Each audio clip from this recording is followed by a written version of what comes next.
Today is Thursday, November 16th, 2023. We are interviewing Leon Blumenthal. My name is Sherry Aviv, the interviewer. We are doing this interview in Duluth, Georgia, in the United States. Today is Thursday, November 16th, 2023. We are interviewing Leon Blumenthal.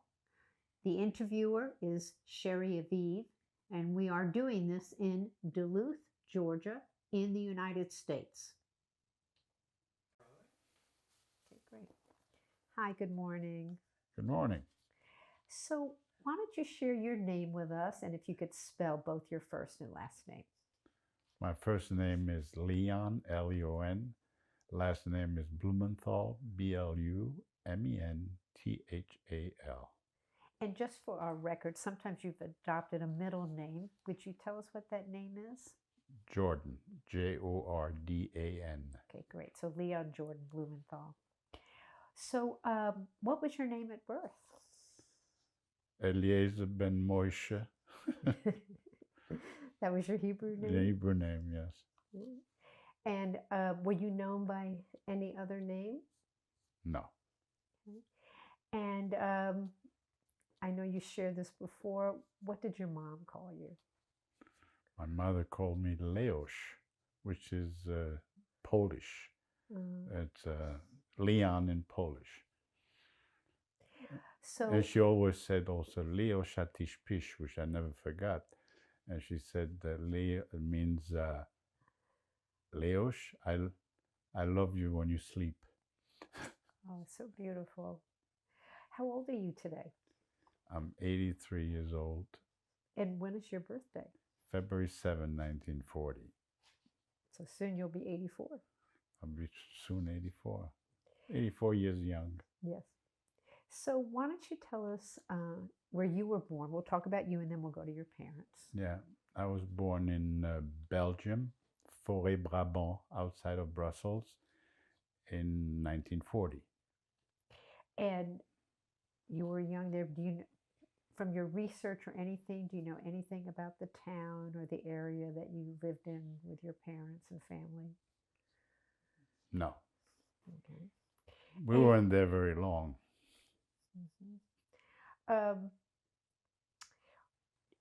What was your first language?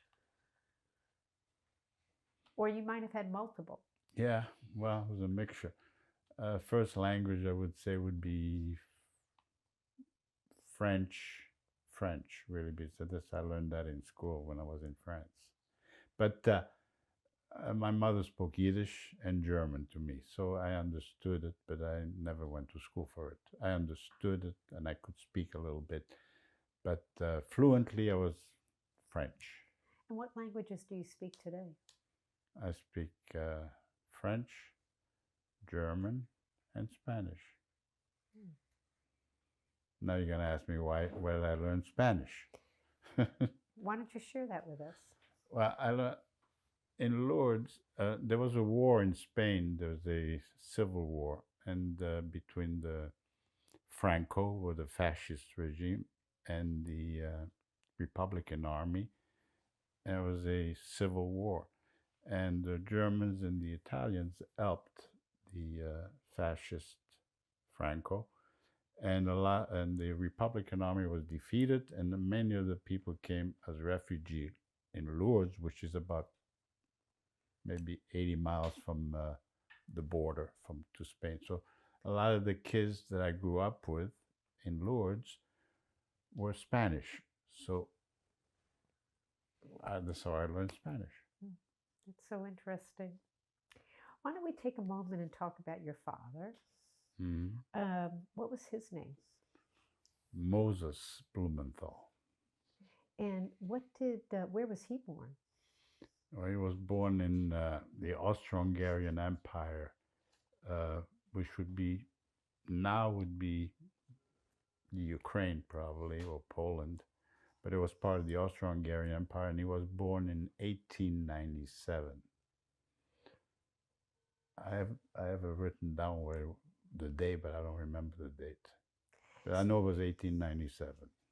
And so, was his family religious? What was his father, your grandfather? What did he do? Well, I didn't experience that, but from what I've heard, they were Orthodox.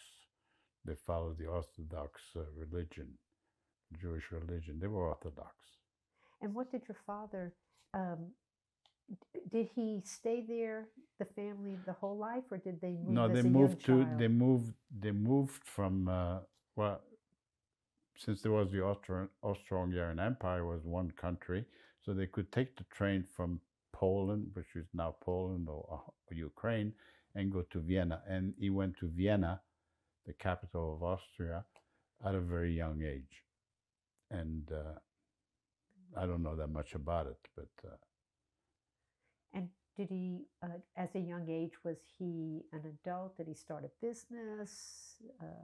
Did he go to school? I heard that he had a business. I know he went in the military. He was in the First World War, and he fought for Austria in Yugoslavia against the British, I think. I heard that he had a business, was a flooring business, but I don't know that much about it. And did he go to Vienna alone, or did he go with his No, the whole parents? family. The whole family went to. I mean, he had. There were 7 in the family, so all the siblings and parents went to Vienna, Austria. And do you know if they belonged to a synagogue? Were they religious there? Well, his father was a rabbi, Mm. and his name was Meshulam. Meshulam was a rabbi. That's what I heard. Yeah. I didn't experience that. I wasn't around. I wasn't even born yet.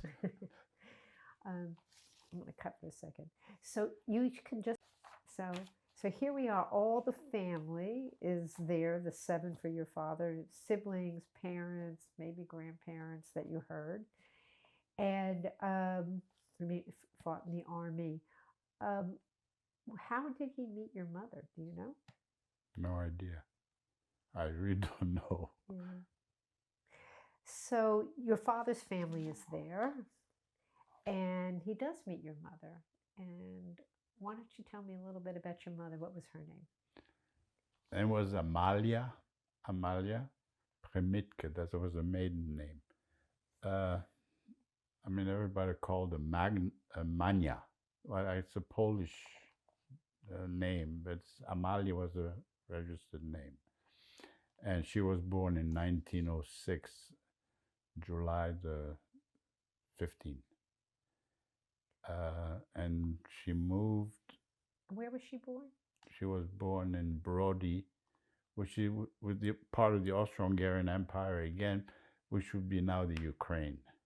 So both of them were in that region. Yeah, in that region.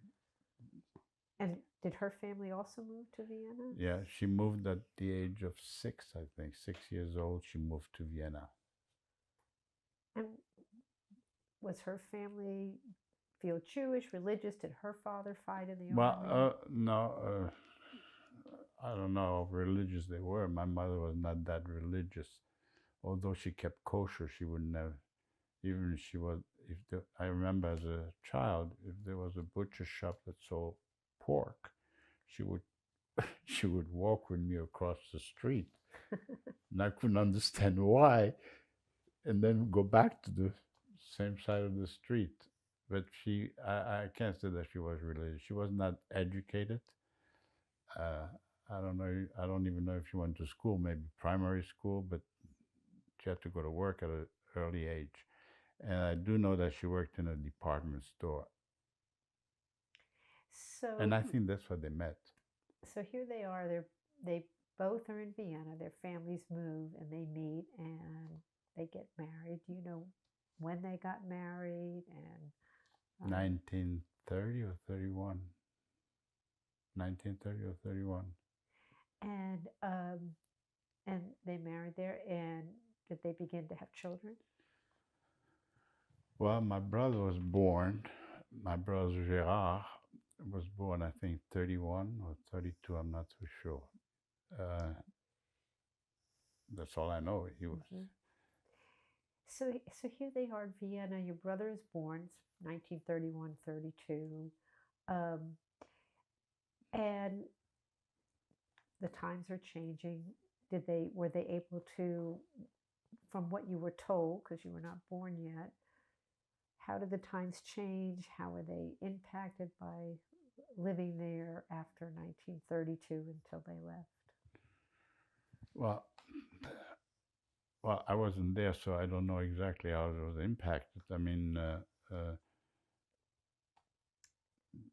there was the way my brother describes it, the way my brother talks about it, is that my father was very stubborn. He never thought anything would happen to him, even though the Nazis, the Austrians, embraced Nazism, with appetite. And there was a lot of anti-Semitism, naturally, and violence on the street with the brown shirts. Not in 1932, but later on. And my father never thought anything would happen to him because he served his country in the military. And they probably could have left earlier, but he wouldn't. By the time he decided he had to leave because he got beat up on the streets, according to my brother, then he decided we have to get out of here.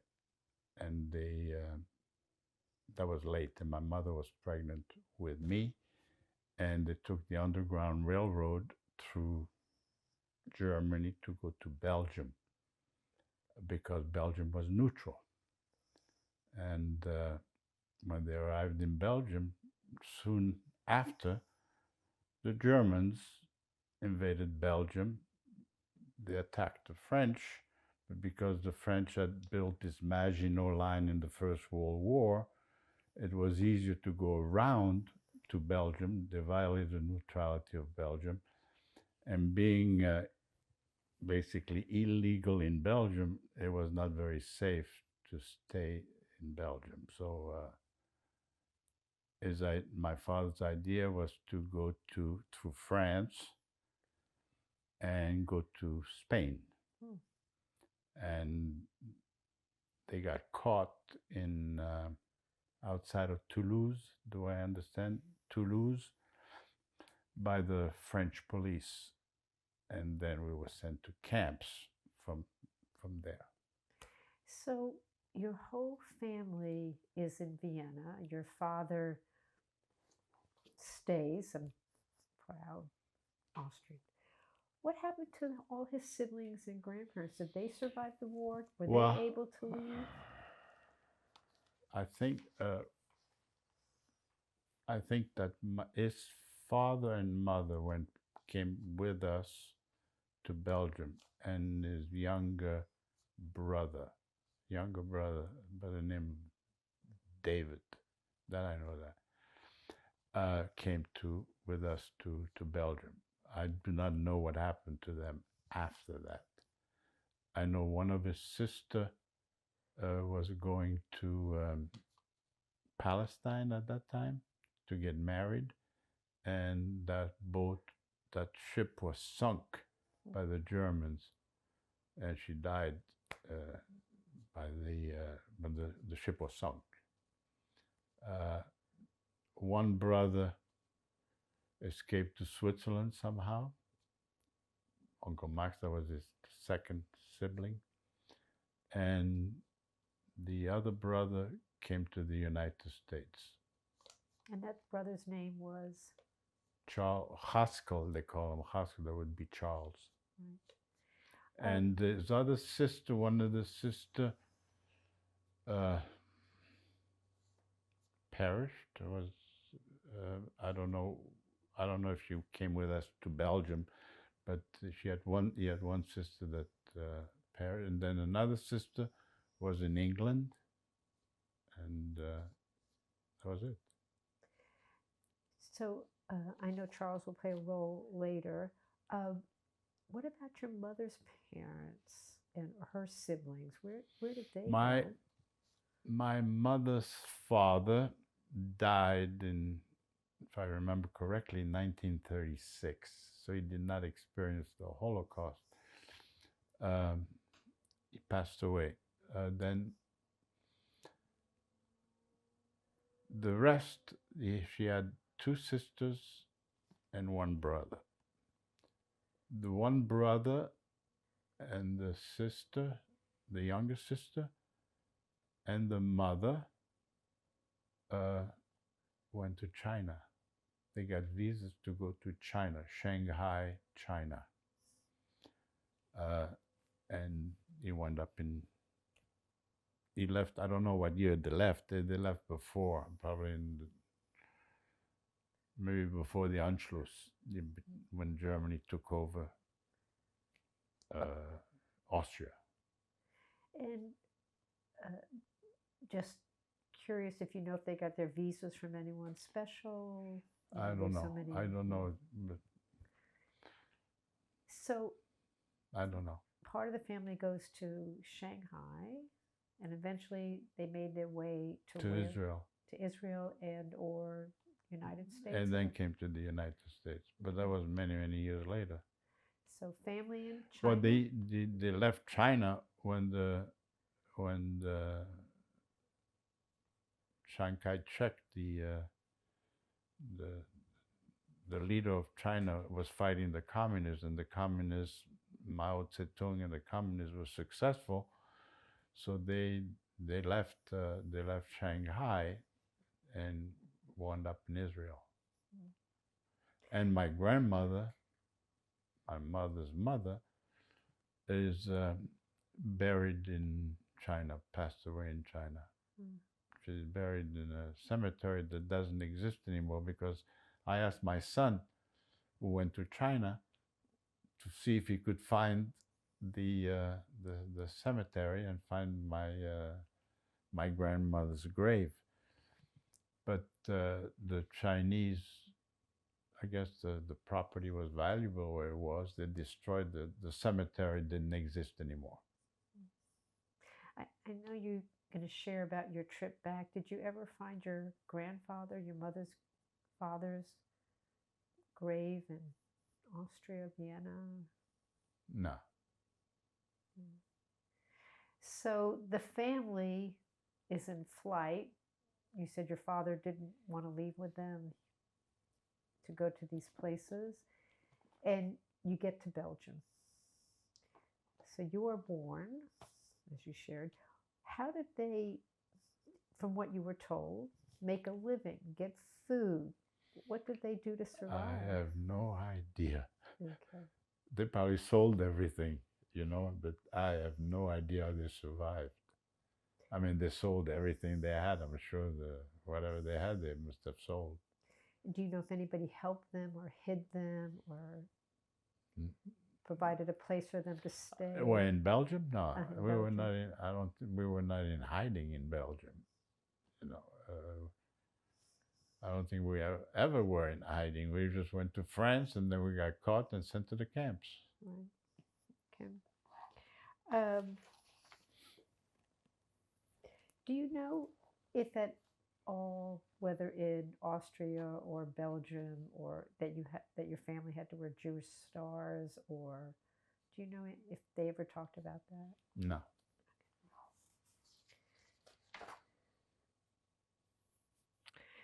So here you are, your family. There are 6 of you, maybe you, your parents, your brother, your grandparents. Did you all try to go to France together? Do you know? I don't know. But at least the 4 of you. I think they all. I mean, he wouldn't have left his mother and father. I think we all went together, but I don't know. I don't know if they got split up in France or what. I have no idea. So you're in France. You're an infant. I'm a baby. You're a baby. I'm a baby at that time.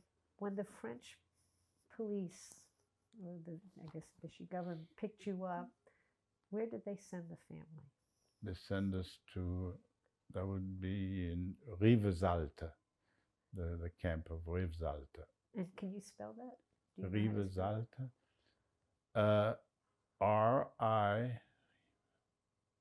Rivesalte.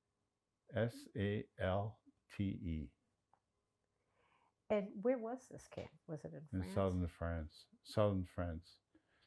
It was run by the Vichy government. By the Vichy. Mhm. The Vichy government was the government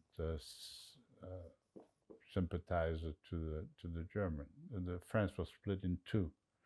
The northern part was controlled by the German, and the Vichy government was basically a puppet of the German government. So when you get to the camp, you're an infant. Your brother is how old? 8, 9, maybe? Or 9, maybe. And your father, were you separated? Were you allowed to be with your parents? How did Well, that I work? I was with my mother. I know that. I know that. I was told. I was with my mother. My father was in the men's camp, and I don't know where my brother was. I don't know how long he was with us, Mhm. because he was. I mean, I didn't meet my brother until I was 8 years old, so I had no idea where he was, because my mother thought he was dead, that he was killed, and so I don't know. I don't remember if he was with us, if he was with us for a month or 2 months or 3 months, but all I know that I didn't grow up with him at that time. So the four of you are in Riversalt, and of course, you're young. Do you know how long you were there before you went to your next destination? I don't know exactly how long we were there, but my father could have escaped, because in those days the camps were run by the French, and the French were not as disciplined as the Germans. But he didn't want to, because we were very close to the border. It's not that far to Spain. But according to my brother, this way he tells a story, that my father helped us to get some food, so he didn't want to leave us. He didn't want to leave his wife and kids, because some people did escape the camp and went over the mountains and wind up in Spain, but he didn't want to leave. And did your father help others leave even though he couldn't? That's what I heard. I know he did help other people leave to escape. And you mentioned your brother was gone. Did your brother stay with you at this camp and go to the next one, or did he leave? I do not know that. I don't remember that. I don't remember that, no. So as a family, you're here at this camp, Riversalt. And then where were you sent next? We were sent to another camp, Gurs, Gurs. It's another camp. In France. In France. But in Rivesaltes, I must have been sick or something. My mother tells a story that I was in the infirmary. I don't know if I was 2 or 3, and over 400 children were taken out of the camp. Nobody ever heard of them anymore after that. Deported, maybe. Were you saved because you were in the infirmary, or? I don't know why I was saved. Well, I know I wasn't on the transport. My mother told me that most children my age were no longer in the camp.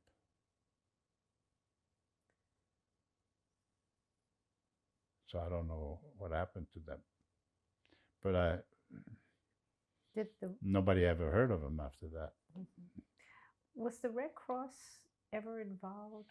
Yeah, and we did get some packages from the Red Cross, and there's this little story that my mother told me, is that because I was a baby, I was getting help from the Red Cross. So my mother was trying to always split the food, because my brother was hungry. And she always said that whenever the food came and he came to eat, I used to scream and cry, because he was he was taking the food, and it was not enough for me. I was still hungry. So I cried. I mean, my mother tried to split it so that my brother would have some food also. So the family is here a couple of years maybe or less, and then you're sent to Gurs. Gurs. What was that like? I don't know. I was too young. I mean, were you still all but together? I do know. Were you still all together there? Was it? Not my brother was not there. I don't know where he was. But Gurs was the only thing I see is of pictures that I've seen of Gurs, but by itself I don't remember the life in Gurs. Was it? But do you know if your mother was still able to keep you, or did they? Yeah, put all I the was always children with my together? mother. I was always with my mother, and my father was deported from Gurs in 1943. So, and he was sent to Drancy, which is the place in Paris where they kept all the people from the camps, and from there he was sent to Majdanek in Poland, an extermination camp, and the only reason we know that is because somehow we got a little card written in pencil that my father that he had sent to my mother somehow, and he was murdered in Majdanek. So, 1943, he's sent away. It's just the two of you. Just my mother and I. And you stay there in Gurs through the end of the war? To almost the end of the war. Then we were sent to another camp, but I don't know much about it. It was not. It was more like a detention camp because the war was over, almost over. It was a detention camp, Villemur. It was called Villemur, and from there we were sent to Lourdes, Lourdes in the Pyrenees. It's a pilgrim town, and we were sent to Lourdes.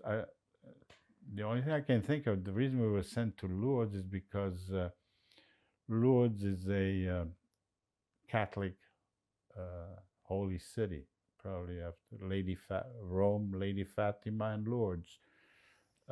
So there's a lot of little hotels there because of all the pilgrims that come from all over the world. So we were sent there because there was a lot of small hotels, so they could take all the refugees and put them into those pensions. So I'm going to go back to Gurs just for a minute. So by the time you're liberated there, the war's over, you're 5 years old. Correct.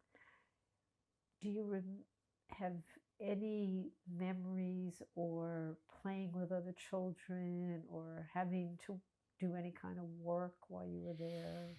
No, I remember animals there, the rats. I remember as the rat, I knew what horses were and things like that, but I can't remember my life in Gurs.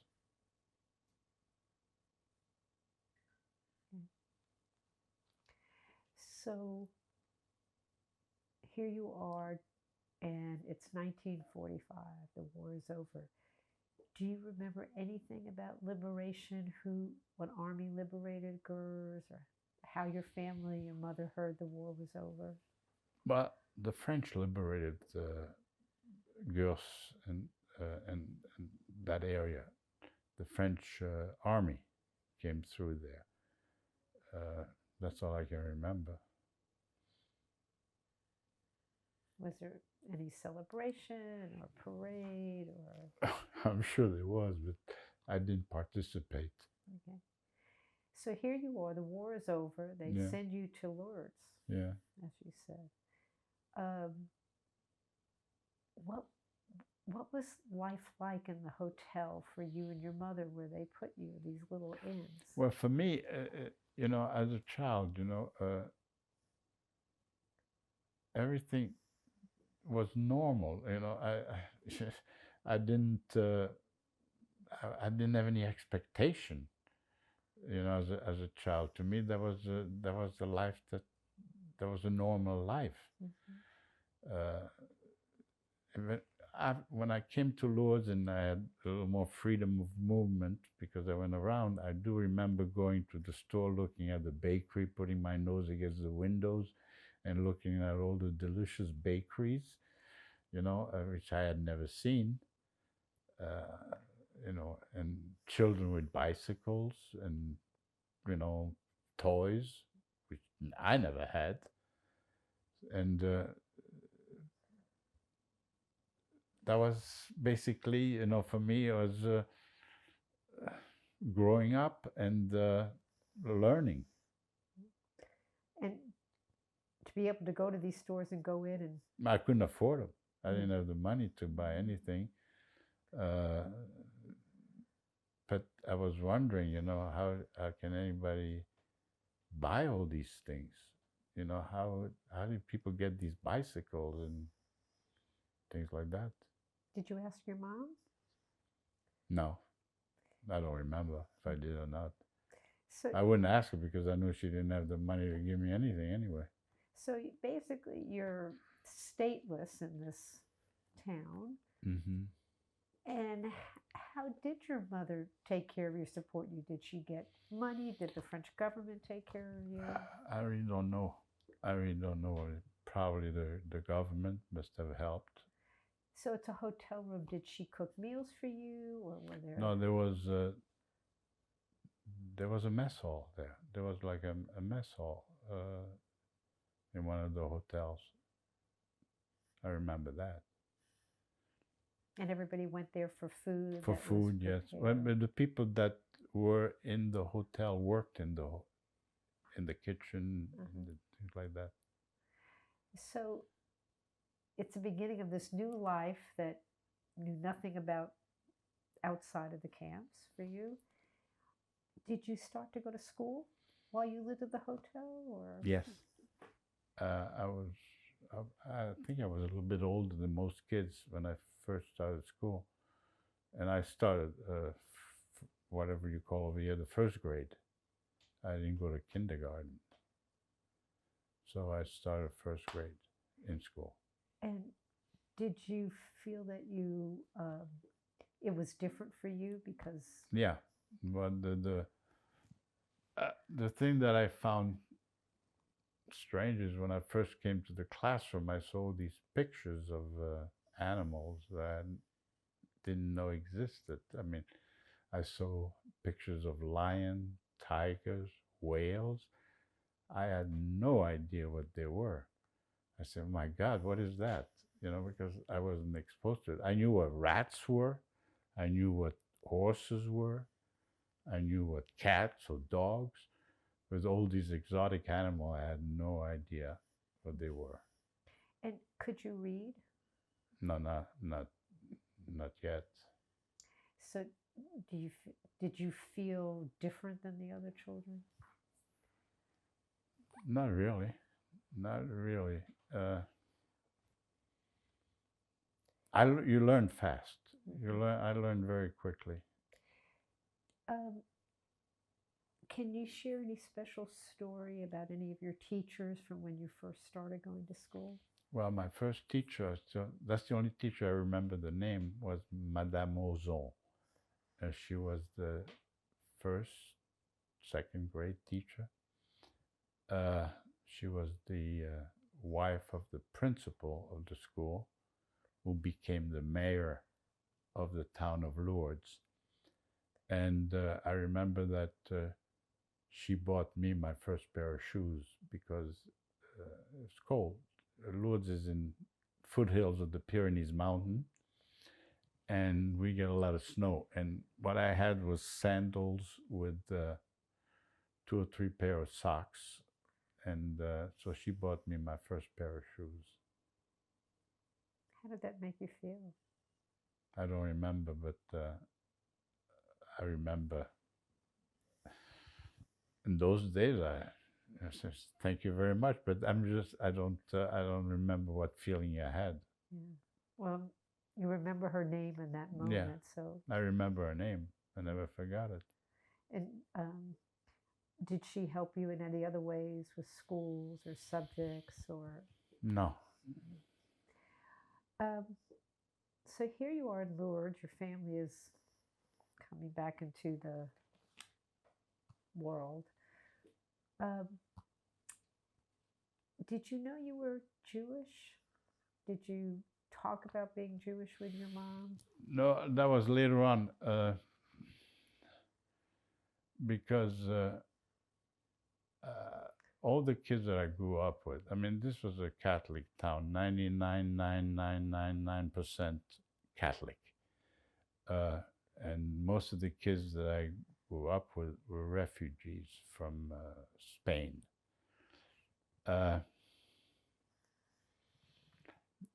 I heard expressions, you know, as a juif, you know, and I didn't know what they meant, but you know, juif is a Jew. So I always went to my mother and I says,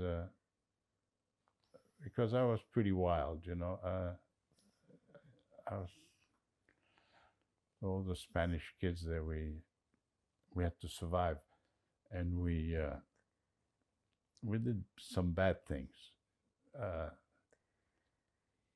There's a lot of churches in Lourdes, you know. So we. So when you went to your mother and asked, I asked her. I says, "Mom, what's a Jew?" You know, because and my mother was not against, and she said to me, "Leosh, remember," she said, "that means you're special." That's the thing that I remember from my mother saying. But I try to fit in with everybody, naturally, with all the kids. And in France, when you go to public school, most of the kids go to catechism. Catechism is to learn about religion. So I joined all my friends to go to catechism. And I went to catechism. And I was doing very well in catechism. And when you answer the question correctly, they always give you a little picture, vignette, a religious vignette if you answer the question correctly. And most religious things in the Catholic religion is blue and white, light blue and white is a color. So I knew that if I got these little rewards, I could not take them home, my mother. So I sold them to my friend, because if I give it to my friend, they would get a gift from their parents because he was doing very well in catechism. But the thing got very complicated because as I got more involved, they recommended me, the priest recommended me to become an altar boy.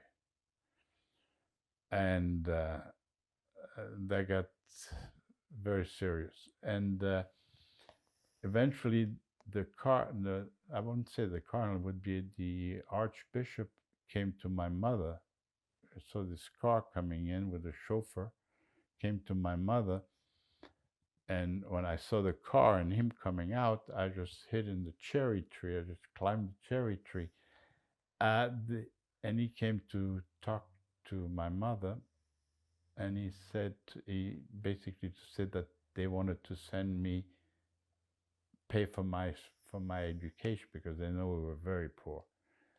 And my mother said to the bishop, or the archbishop, "Sir," he says, "you must have the wrong address. We're Jewish, you know." And said, apologized, and I didn't know, but they wanted to pay for my education, to go to Jesuit school. And I thought many years later, you know, I thought, what if I would have followed that career? Maybe I could have become the Pope.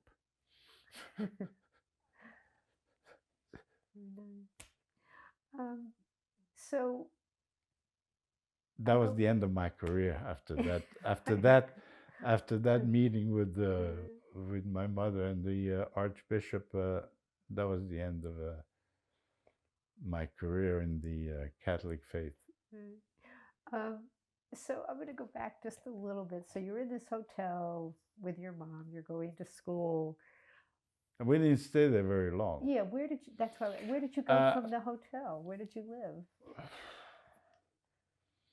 Then we moved to a one-room place, and it was one room. It was buttressing a place where they had wine, the big barrels of wine, and that's where we lived. And then we lived, we washed where people wash their clothes. That's where you had to wash. And we went to and I remember as a kid, we had to go once a week to the bathhouse to wash completely, once a week. And the toilets, if you want to call it a toilet, it was maybe 100 yards away. How we didn't die in that place, I can't. There was a stove, and there was so much smoke coming out of the pipes and everything else. There was no electricity, and to this day, I said to myself, "How did we survive? If we didn't get asphyxiated in this place?" Where did you sleep there? On a trunk, 2 trunks. There was no bed. Before that, before we went there, we were with a group of refugees in a medieval prison. We were there, I don't know how long we were there, but I was very young then. But, and most of the other people that were there were all Spanish refugees. So as a young child, you just moved from place to place and find a place to put your head? Yeah. Until my mother married. She married a gentleman that was also a refugee from Spain. He had fought against Franco, and him and a group of other soldiers were able to come over the mountain, and he was never able to go back because there was a fascist government, and even when his parents died, he got the message from his siblings that his parent was dying. He couldn't go back, because if you go back, you'd probably be in prison, but there was a fascist government then. So she met him, and they got together, and they got married, and that was it. And then things got a little bit better because he was working. He wasn't making a lot of money, but he was working. And did they have children together? Yes, I had one boy, my younger brother, and a sister. So your mother said what is Jewish and you're special. Did she raise her children, your half siblings, Jewish? Yes. She was stubborn. Did they get, as you did your ritual with the circumcision, did they have that ritual there as well? Yes. Did your mother do any other Jewish things, like a Friday night meal, or was there a synagogue, or just groups Lourdes? getting together? Yeah. In Lourdes? No. Yeah. Lourdes is Catholic. It's Right. it's a pilgrim town. I mean, there's a basilica. There's and the town is maybe 20,000, but in the summertime it's probably 1 million, because they come from all over the world. They come from U.S., from Belgium, from Italy, from all over the world to Lourdes to do a pilgrim. So here you are going to catechism, and you're know and feel Jewish, and you see all of this happening in the city. What? Well, I feel Jewish. I really didn't know what Jewish was. I had no idea. I mean, I just knew. My mother told me you're Jewish, so I'm Jewish. But to say that I felt different, no, I didn't feel any different. I was part of the other, like the other boys. So here you're going to school. Yes. Your mother starts to get some letters from who? Your brother? Her brother. Your brother? Oh, my brother? No, my brother. I don't know exactly how it happened. I have no idea the details, but I do know I was about 8 or 9 years old that my brother came to Lourdes, and somehow my mother and I were waiting for him at the train station. So before that, did you even know he was alive? No. Did your mother think he was alive? No, we didn't know. Did she ever talk about him before that? I can't remember. Okay. But I do remember the day that it was a rainy day at the station, and then my brother got off the train, and my mother walked right by him. Right, she didn't even recognize him. He turned around and he said to her, he pulled on a coat, and he says, in German, he said, Mama, ich bin Gerhard. I'm Gerhard. And my mother naturally went into tears. And I started to laugh. I remember that, and laughing to the point where I couldn't stop. I kept on laughing and laughing and laughing, and I couldn't stop laughing. Maybe for a long time I couldn't. And that was the first time we ever met. And so this probably 17 or 18 by now. I don't know what he is. No, I was about 9. He was about 17, yeah. And he comes home with you to your place. Yeah, he comes home. He didn't stay very long. And then I don't know where he went. But he had to go to work, I think. And he had to send money to my mother. So they kept in touch after that. Yeah, sure. And so here you are at 9, and you're still going to school, and your life starts to change in a few years when you're 12. What what happened is my brother was talking to my mother that this is a bad place for Liam, because my mother could not control me, and they felt that I should get out of there because I would get in trouble. Because I was thinking already at my age to do the counterband business, because between Spain and France, there was a lot of counterband. I mean, I was young, but I heard about it, that people were making money with cigarettes, with, they used to have these dogs, trained dogs that went over the mountains and they come to the village and they would take Syria and sell them. And so my brother thought that it would be very bad for me to stay there. So they sent me to an orphanage, a Jewish orphanage. So plus I was selling holy water. Yeah, I sold holy water. I used to buy these containers and take the Virgin Mary with the little sheeps around, the little water, and the Bernadette Soubirous, the one that the Virgin Mary appeared to, Bernadette. So in Lourdes, there's a huge basilica, and there's a river, the River Po.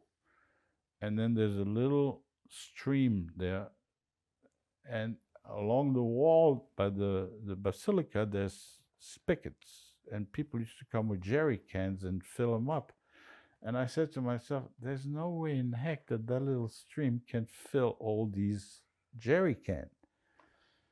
So I couldn't get them at the basilica, because then you have to carry that stuff to the train station, and it's heavy. So I used to go to the train station, fill up, I thought it was close enough to the basilica, and fill up all those bottles with water, and then go 5 minutes before the train left, and the people always bought the holy water right there. I sold them right there on the train before the trains left. So I used to sell holy water So you, and then give directions too. I mean, a lot of tourists. I mean, Lourdes is not a very big town. It's not very big. It's only 20,000 people, but they always want to know to. They want to. Tourists always want to go to a special location, so they ask, you know. So sometime it was maybe just a block away, so I used to take them a little bit around, so I would make more money.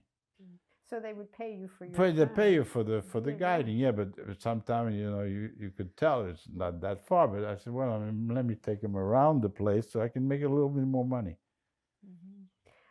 So, so here you are. You're an entrepreneur I don't know you call At it an the age- entrepreneur. I was at the age of 12. a little and- gangster, probably not an entrepreneur.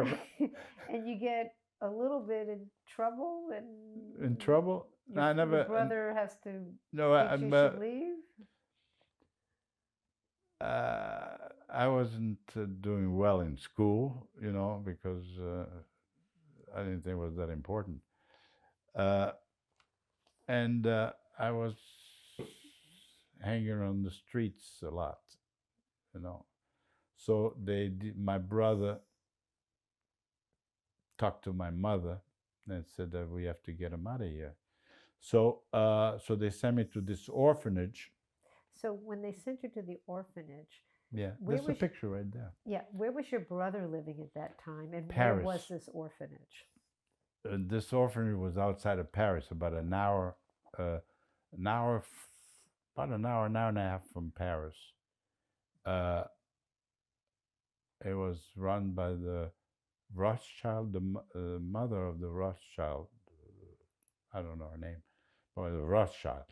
And there was an old castle, a nice castle, and then there were a lot of Jewish children. Did you know you were going to an orphanage, or did you think you were going to live with your brother? I knew I was going to an orphanage. Yeah, I knew I was going to an orphanage. But I didn't stay there very long. I escaped. Where'd you go? Back to Lourdes. But I took some sheets and and I went to the train station without a ticket, and I had to go all the way across France, all the way to southern France. So I was watching for the conductor, and I moved as the conductor was moving. I just then came around again until we came to Lourdes. But then they shipped me right back. They sent me back to the orphanage.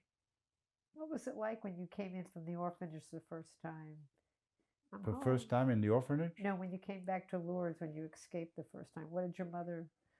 Well, my mother was happy to see me, but then she said that you have to go back, you know. So I had to go back.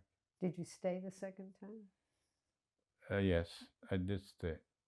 So by this time, how old are you? About 13 or 14? 12, 13. So here you are at this orphanage. Did you see your brother often there, or what happened next in your Not really. I journey? mean, I saw him once in a. He didn't visit me. I mean, I went to see him. You know. I mean, he was a bachelor. He was working. You know, and he didn't have a. I don't think he had a lot of means. So I saw him once in a while. Yes. So at what point did you leave the orphanage, and where did you go? Before, I think the plan was to go to the United States. So then I maybe 6 months before, then I lived with my brother who just got married with a Jewish girl, and I lived with them for a while, and I went to school in Paris, and that was maybe 6 months before we came to the United States, 1955, I think, 1955. So you come to the United States. How did you? Who did you have to have a sponsor for that, and who was that for you and your brother and family? Sponsor? Like, was it a family member? No. Was it a friend of the family that said? Well, what happened is that in Shanghai when my uncle, the brother of my mother, lived. There was a gentleman by the name of Charles Jordan, who was a director general of the Joint Distribution Committee, which is a Jewish organization, I think funded by the United Jewish Appeal. But he was a director general for the whole world. But he happened to be in Shanghai, and my uncle was working with him, got to know him, and mentioned the fact that he had a nephew and my brother and I, and could he take some interest and see if we could help, So after the Shanghai closed, or whatever, because of the communists, Mr. Jordan came to Paris, and he had an office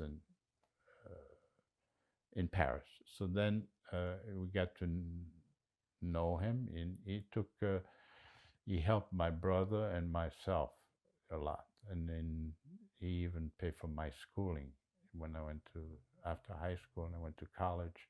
He paid for it, and he helped the family. So he must have been the sponsor. Mm-hmm. So I know he's a special person in your life. We'll talk more about him. You're 15? When I came, yes. And how did you get to the United States? Boat, plane? By boat. Through what port? New York. I went to New York. Mm-hmm. Yeah. We didn't go to Ellis Island. We wound up in another hotel type in Lower Manhattan. Did any agency besides Mr. Jordan help you? Maybe Highest or? I think the Highest. So. Mm-hmm.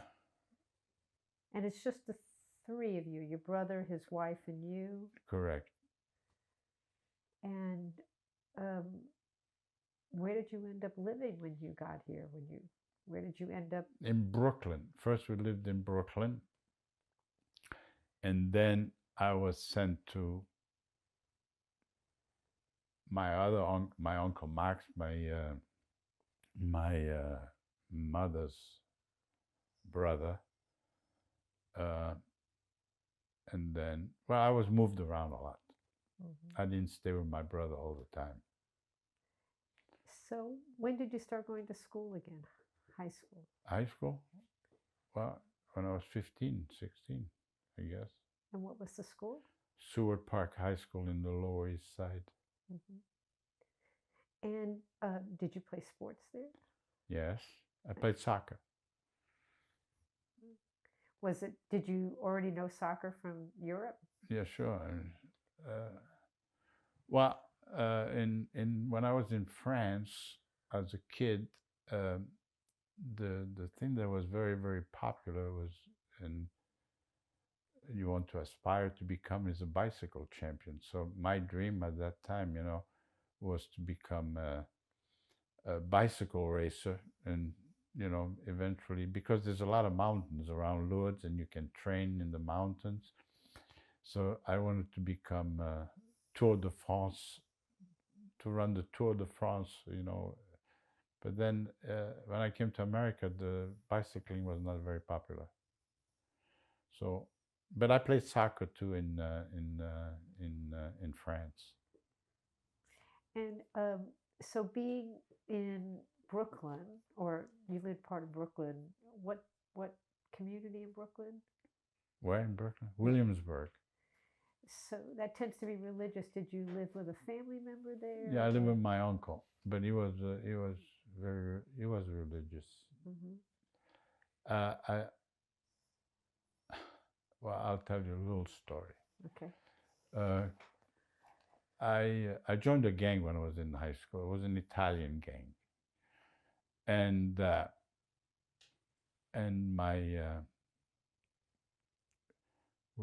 there was a stand where eating a hot dog, and I was part of that gang.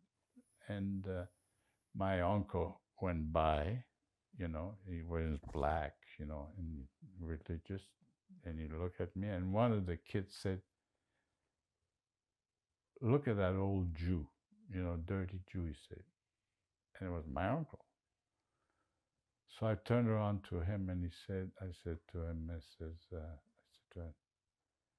said, "What did you say?" He said, "Look at that dirty Jew." He says, "Look, if I hear you say that again," he says, "you're going to have your teeth look up at you."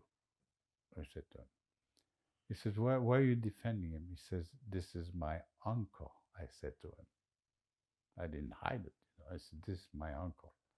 And I said, and he says to me, and this is the first time I heard something like this, he says, "You're Jewish?" he said to me. I said, "Yes, I am Jewish." He said, "But you're different," he says. I said, "Now, because I don't wear the pious and because I don't wear black, that makes me different, you know?" And when I came home, my uncle had all these books on the table and gave me a lecture for about 3 or 4 hours why I shouldn't eat pork, because of the hot dog stand. To this day, if I go to a stand where there's a hot dog, I look around if my uncle is coming, because I spent 3 or 4 hours giving me a lecture on why I shouldn't eat pork.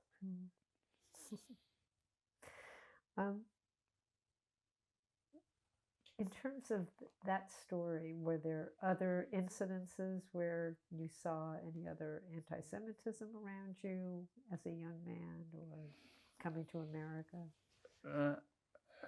And Not really. The only other time when I was in Europe in business, doing business in Europe, when I was, what was it, Warsaw, yeah, the rabbi in Warsaw was traveling. The great rabbi of Poland was traveling, and before he was taking the airplane, before he was going on the flight, he went to the corner, put his talents on, and started to pray, which is the ritual for when you travel. So then I remember there was a group of taxi driver, and I understand a little bit of Polish, and they said, and one of the taxi drivers said, "Jid." Look at that, Jid. Jid means Jewish in Polish.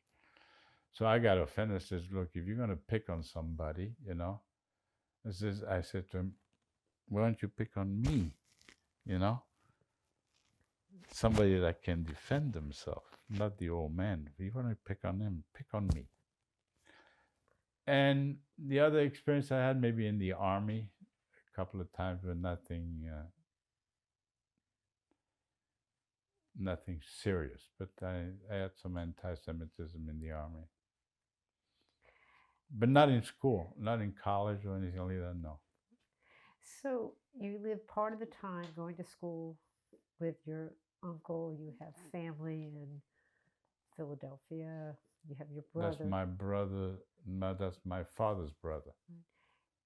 I went there too. So you come from being alone, just you and your mother, to inheriting all this family that you didn't know. How did that feel to have all this new family, uncles, all of that? Did it what?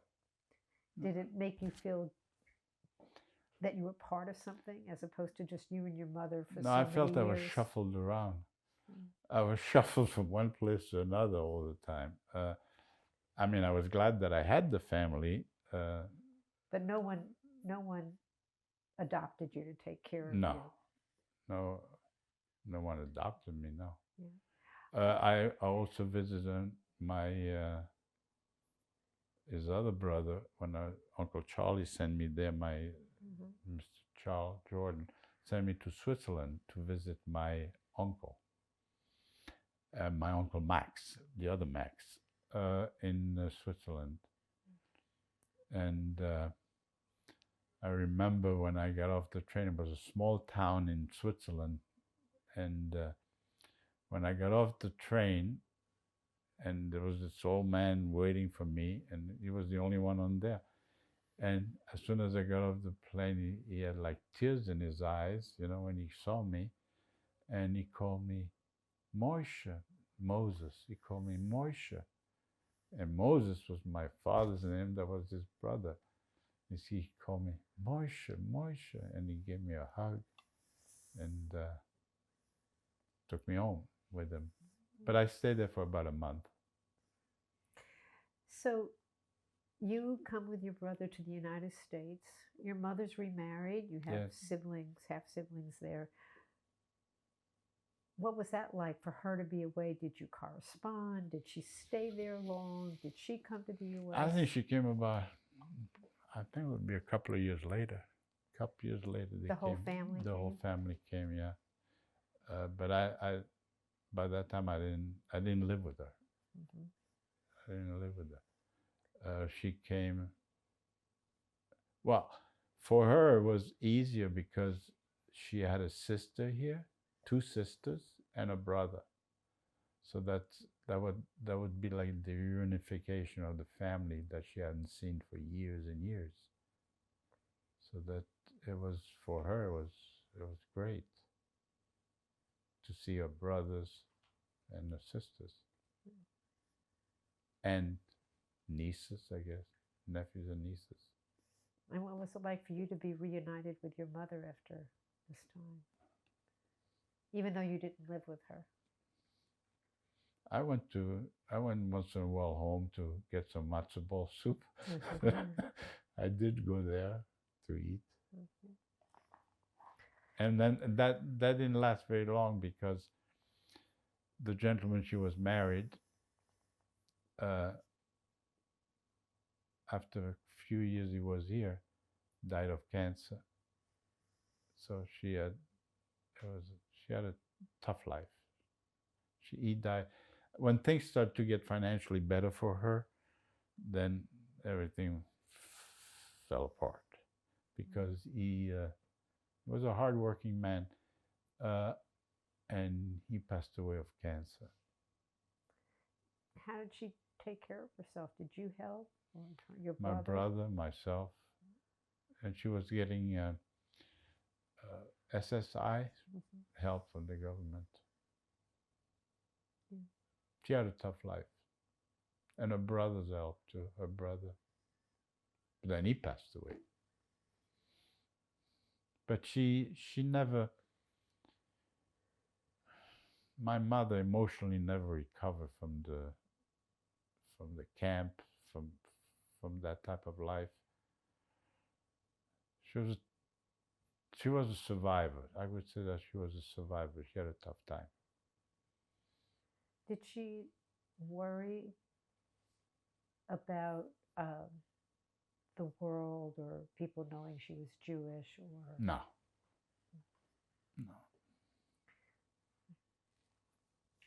stop.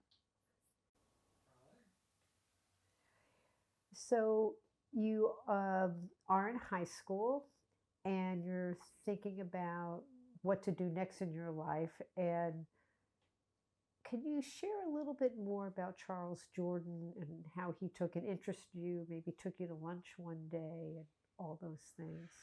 Well, first of all, he bought me clothes. You know, he did take me out, and So also, did he help you Americanize, become dress clothing, to have clothes to wear? no, that I did pretty quickly become Americanized. Yes. Uh-huh. There's one thing is all my life I never had any cavities until I came to the United States. As soon as I came to the United States and you have all candies and sweet drinks, I started to go to the dentist, you know, to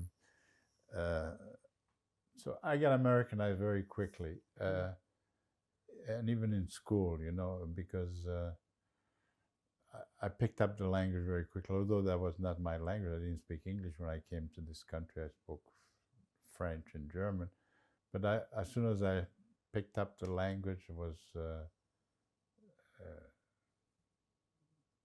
quick. Mm-hmm. So what did Charles Jourdan do for you? Well, I didn't see him. I mean, he was a busy man. He traveled all over the world. I mean, but He helped us financially, certainly. He also exposed me. He took me to meetings where he went to certain meetings, he introduced me as his nephew all the time, you know. Nice man, very nice man. And he helped me go to school, to college. Did he pay your tuition? He paid my tuition. I went to hotel restaurant management school in upstate New York, Lake Placid, New York. Not Lake Placid, Saranac Lake, Lake Placid, that area. I went there for 2 years and then transferred to Denver University and got my Bachelor of Science. You were telling once about a lunch that he took you to teach you about. Oh yeah, and that was in Paris. I had never been to a restaurant, never. And he took me to this fancy restaurant, and I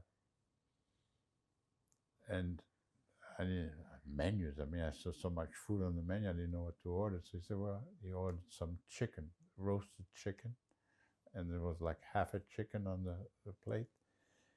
And normally I would eat the chicken with my fingers, Yeah, a knife and a fork I never used. And so I was watching, and she said, use a fork and a knife. And I'm trying to cut it, and I'm trying to cut the chicken, and suddenly, boom, the chicken flew to the next table. The next table where people were sitting there, next table. So he very calmly, Mr. Jordan called the waiter, says, could you bring another chicken for this young man?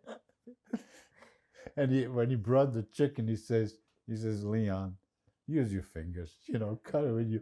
Use your hand and fingers. That's where he was. So if he introduced you as his nephew, did you view him? I called him Uncle Charlie all the time. Uncle Charlie. Yeah. And did you know at the time that he was paying for your school when you went? At the beginning, when I went to college, I knew that he paid. Yes, he did. Because nobody else would pay it, and nobody had the money. So I knew that he paid for it, yes. So at the beginning, you talked about adopting the name Jordan as your middle name. And was that after Charles Jordan? Yeah. When I became a citizen. Yes, when I became a citizen. So what else did Charles Jordan do for you, or what happened to him? What happened to him? What happened to him? I mean, what else did he do for you with the schooling and being an advisor for you for work? Well, he helped me a lot. I mean, I spent quite a bit of time with him, whenever he had meetings, when he was in New York, and he met with other people. I remember he collected stamps. He was a great collector of stamps. And he specialized in the United Nations stamps, and I came there one day, and he introduced me to a famous actor who was also a collector of stamps, and there was Yul Brynner. And Yul Brynner and him were the two top guys that were collecting stamps on the United Nations, so that when he came to New York, he came to visit my uncle so that they could exchange stamps, because they had a... So. Can you tell me about the watch you're wearing? The watch I'm wearing? This is a Rolex that when he passed away, his wife gave me the Rolex that he was wearing. So the watch is from Charles? From Charles Jordan. It's a Rolex. It's worth more than... To me, it's worth more than the value of the watch. And how did Charles die? Charles Jordan was, I think, in 1969. I think it was 68, 69. 69, yes. 69.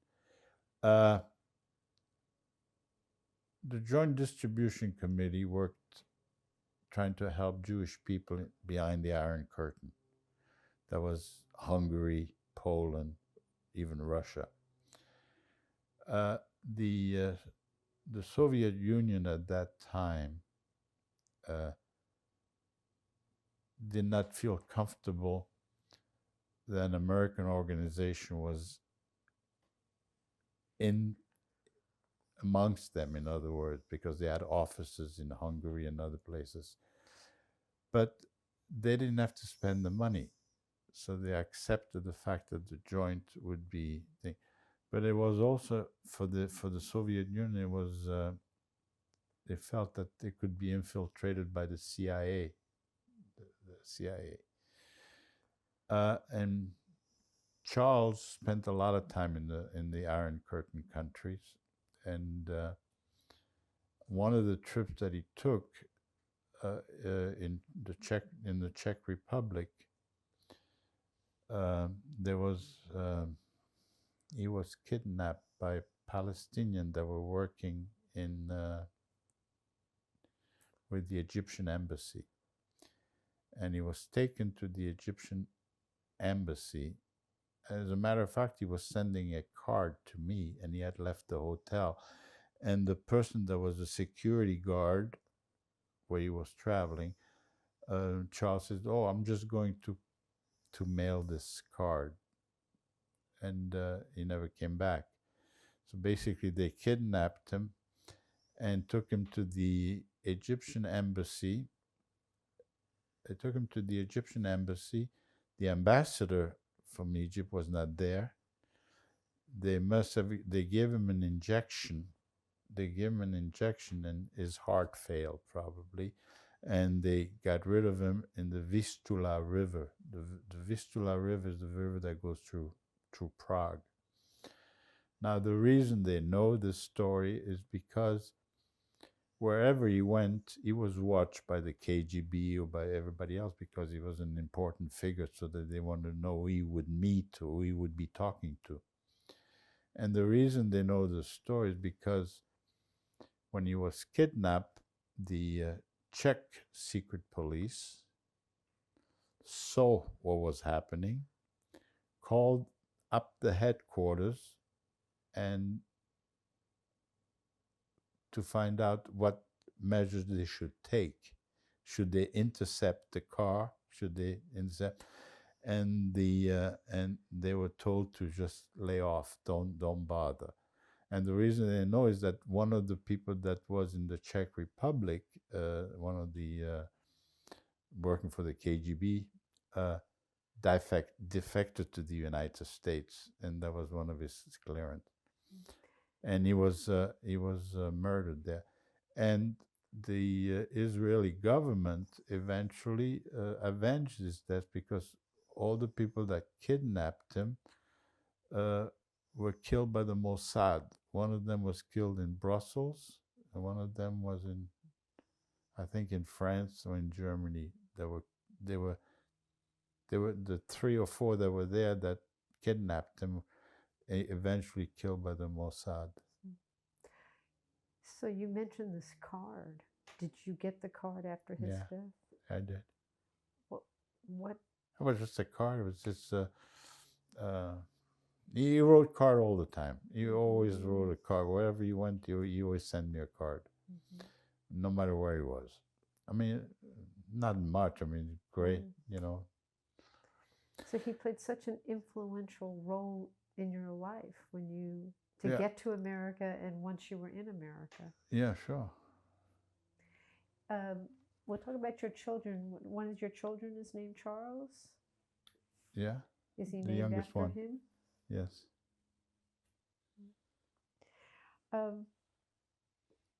So you're in the United States. You go to Denver University for culinary restaurant management. Yeah. Did you go immediately into that, or did you have another adventure along the way? Did you go to the Army? No, I went to the Army after. One of the reasons that I went into the culinary business, actually I was interested in the fast food business, is because my uncle Charlie, we had a lot of connection. Charlie of your mother. No, my Charles Jordan Okay. said to me, he said, why don't you finish school, and I'll introduce you to some people who get some investors and you can go into that business.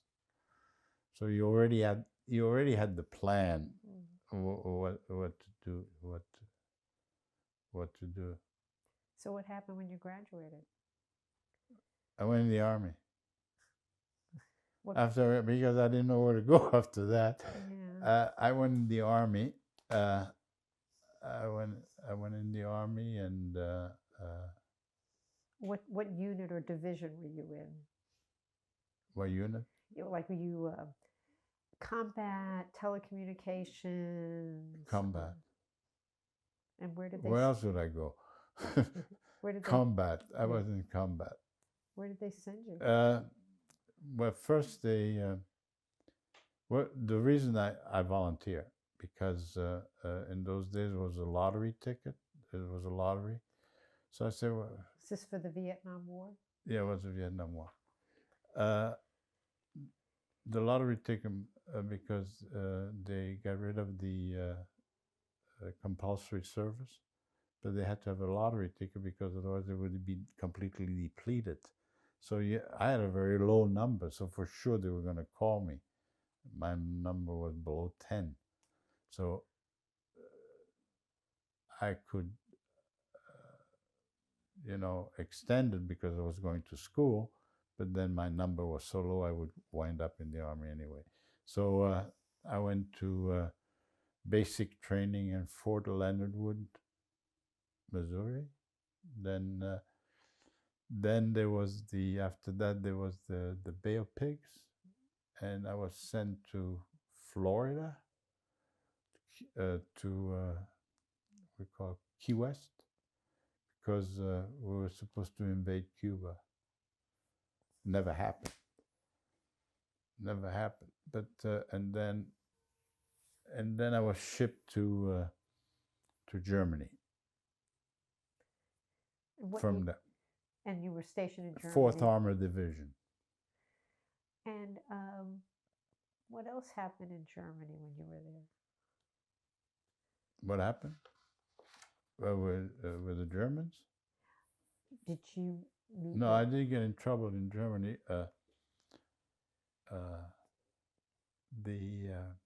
I was in Bamberg, Germany.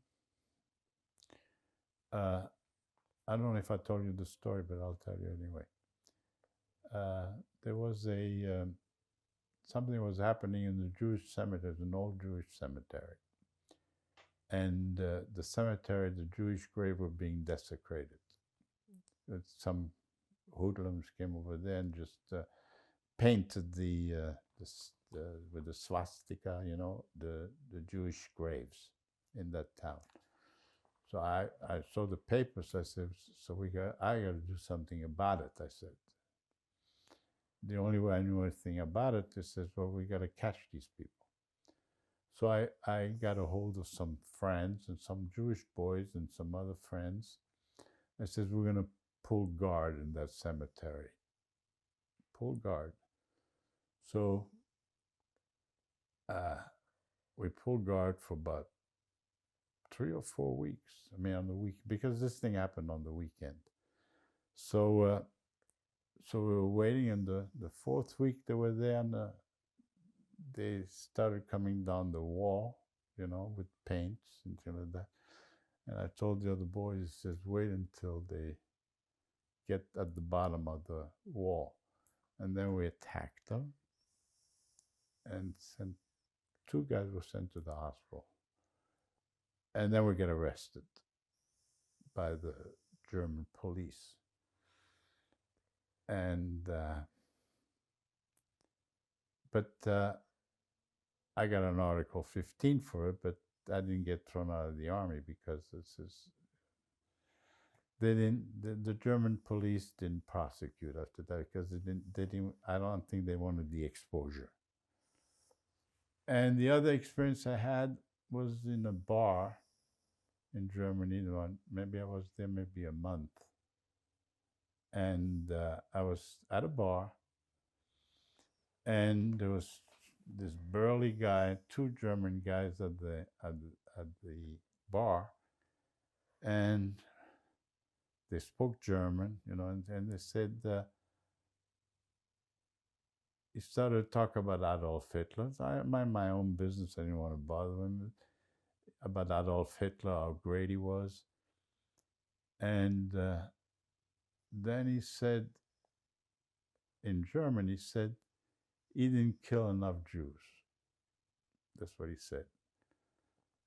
So I took the bottle of beer, I cracked it on the bar, and I grabbed him by his tie. He had a tie, but you have to not grab him by the first tie, but underneath the tie, and you jerk it.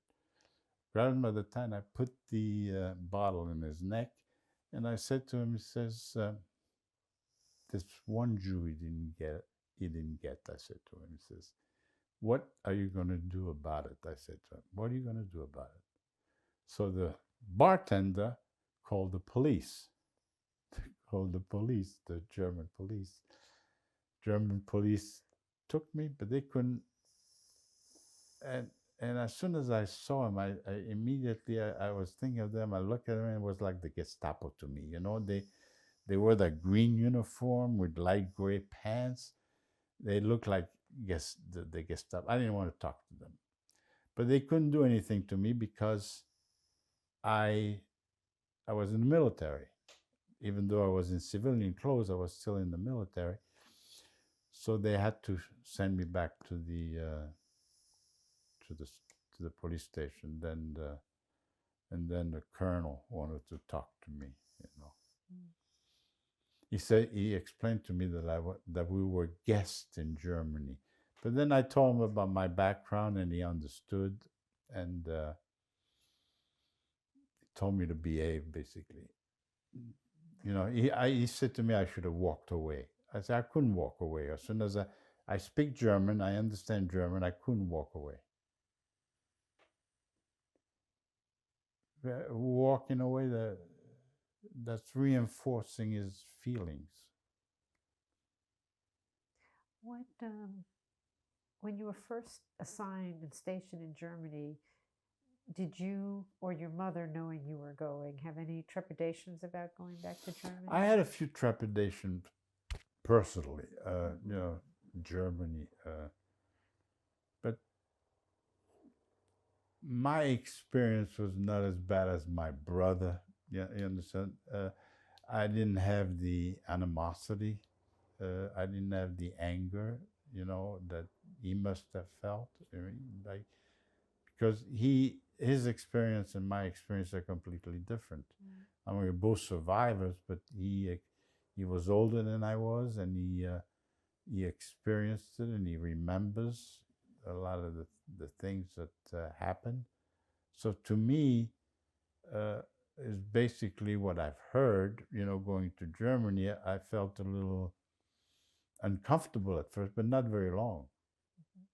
So I know you went back later, but while you were in the Army, before you married, did you travel at all? Did you go to Vienna at that time to see? No, I was in the Army. No, I didn't go anywhere in the Army. I stayed in Germany. I did have one trip to Spain with a friend of mine. That was it. So something else happened in Germany. Can you talk about? Yeah, I met my wife. Meeting your wife. Tell us about that story. Yeah, I met my wife. She was her name. What is her name? Ortrud. A very, very strange name, because Ortrud, and brother's name was Gernot. Her sister's name is Ute. I said, where did you get these strange names, And I said, because these are the names of the Germanic tribes, the old German. This is from the Nibelungen from Wagner, the opera, and he used all those. Well, he was an anti-Semite, but he used all these Germanic names. So that's what her name was. But she was a. So let's spell her first name. Ortrud, Ortrud. And her maiden name? Kreuz, cross, Can you spell it? Kreuz. So you meet her. How old are you when you meet her? 20, 24, So 25. she's about the same age. She's younger. Yeah. 2 or 3 years younger. And 2 you- years younger. So you meet her in Germany, and why don't you tell us the story of how you met Otra? Well, when I met her at a nightclub, and we dated. I met her at a nightclub. The first time she was sitting with her girlfriend, and I don't even remember the dance floor in the old days. They had these lights coming out of the ground, and all the GIs were sitting at the bar. So I see this beautiful girl sitting across, and I walked across, and I asked her in German to dance, and she said no. She told me no. I said to her, I said, look, I said, I can't walk across that floor back to the bar where all my friends are, because they're gonna, put the finger down that I'm a loser. I said, you gotta dance. And she said no again. She said no. And I said to her, who the heck do you think you are, the Queen of England? I said, and I grabbed her by the hand that says, I'm not walking back. And I took her and we danced. And in Europe in those days, when you ask a woman to dance or a girl to dance, you don't just dance one dance. It's usually 3 dances. So I got to know her after 3 dances. And how long did it take before you started dating her that you wanted to get married?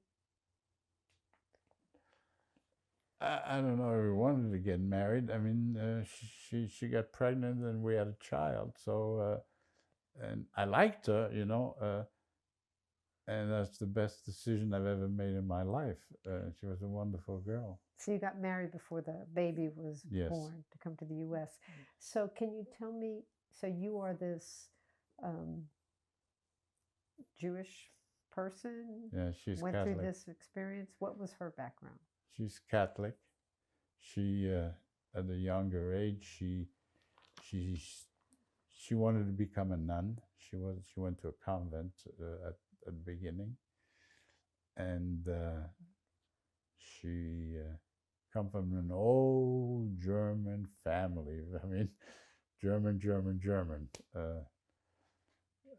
Blue-eyed, blonde, really Germanic. It goes back generation.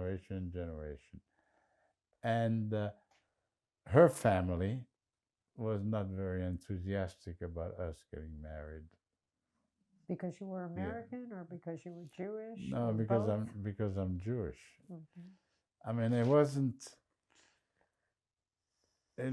brought out, but the feeling was there. Okay, I could tell, and everybody said that it wouldn't work because she's Catholic and I'm Jewish. Her brother and sister got married in the same faith, and they got divorced. We were married for over 50 years. Mm-hmm. What did you tell your My mother? parents, or well, brothers? the other part. Were you and did you tell them while you were? I got married in Germany. Right. I got married in Germany on the military base. Okay. On the military base. The only one that supported me getting married was my uncle, Charles Jordan. He wanted to meet her, and he flew to Frankfurt, Germany, and he met her, and he liked her, and he wished me well. And your other family members? No. Okay. My mother, well, nobody came to my wedding anyway. I didn't expect anybody. When I came back with her to the United States, introduced to my mother's reaction was immediately, what was your father in the war? what was your father doing in the war? That's what she wanted to know. But he was a soldier, but basically he was just a soldier. And actually, her father was a prisoner of war at Fort Sill, Oklahoma. Fort Sill, Oklahoma. He was taken prisoner. I don't know where, but he was sent to Fort Sill, Oklahoma.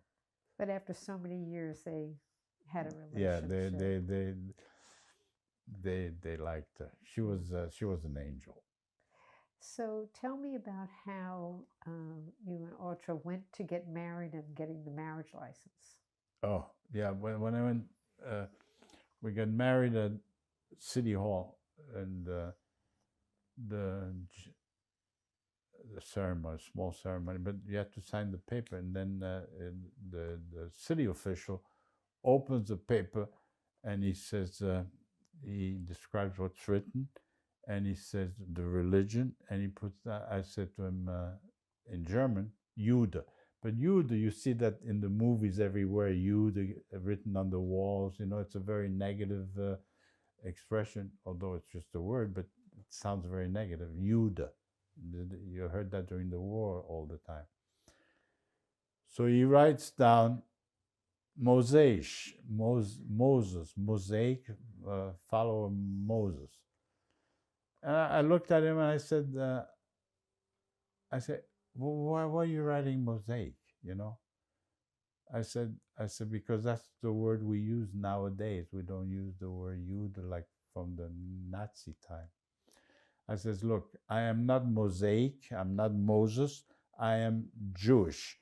Now you write down Jewish, or I'm getting out of here, or I'm out of here. So he says, okay. So he writes Jude, but they don't use the word Jude over there, in Germany at least.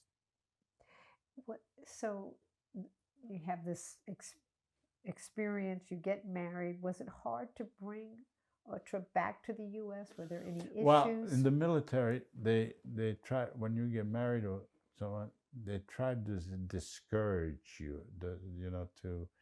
They either transfer you to another outfit or whatever, so that the relationship might cool off. We were married, so there was a lot of problems, you know. So I called my. And she was also expecting your firstborn. Yeah, he was born then. So I called my Charles Jordan, and he says, we'll take care of it. So he called the ambassador, who was a friend of his in Vienna, and 2 weeks later, she was on the way to the United States. The other way was waiting like 2 months, 3 months, 6 months, nothing was happening. This Charles Jordan sounds like such a magnificent person for you. Truly an uncle and a father. Yeah. In many ways. So you're there, you're married, you're waiting to come. Your firstborn is who? Mark. There he was, the boy that was born in Germany. My firstborn is Mark. Then I had my daughter Nancy, and my other son Charles Jordan. So Mark is born in Germany. And is he named after anybody? No, I don't think so. So now the three of you come back, right? Mark, you, and Audra to the United States. No, actually, they were born in the United States. Nancy was born in the United States, and so was Chuck, born in Michigan. You and Mark and Audra come to the United States from the Army. Correct. And then where did you go back after the Army? Were you still in the Army? Or no, I was out of the Army then. Okay. And where did you go? I went to Detroit, Michigan. And why Detroit? Because I got a job there. I got a job first I got a job in institutional feeding. I worked in Michigan in the one of the plants, and I was feeding the employees there. Run the cafeteria and the executive dining room. So my experience from the food business.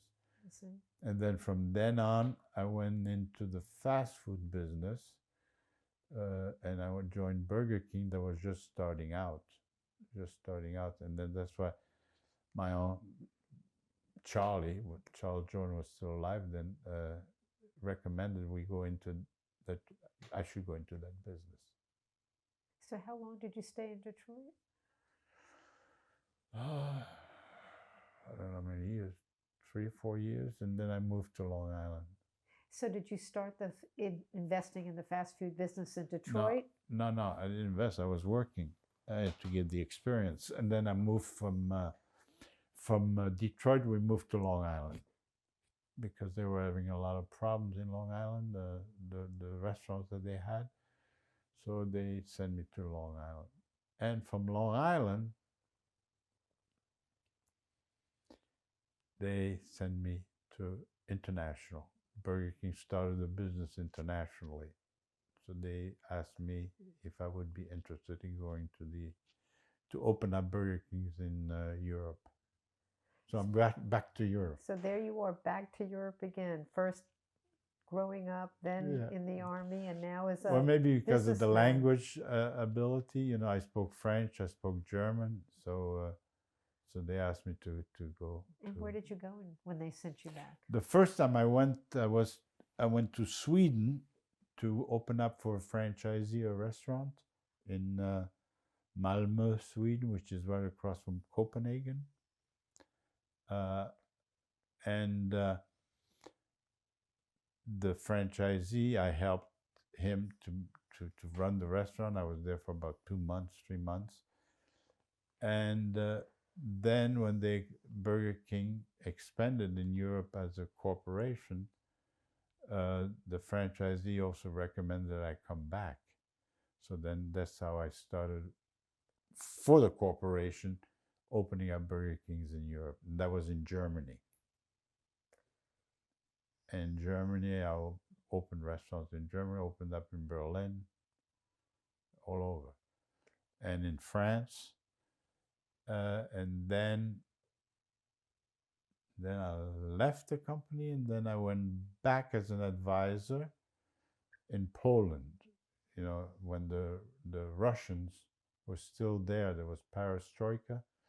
There were tanks on the street. I keep on going in war zones. And I see these tanks in Warsaw. That's when the Russians were slowly leaving the eastern part of Europe. And then we opened up a Burger King, few Burger Kings in Poland. So you're this businessman all over, speak the languages. Europe is comfortable to you. Sure.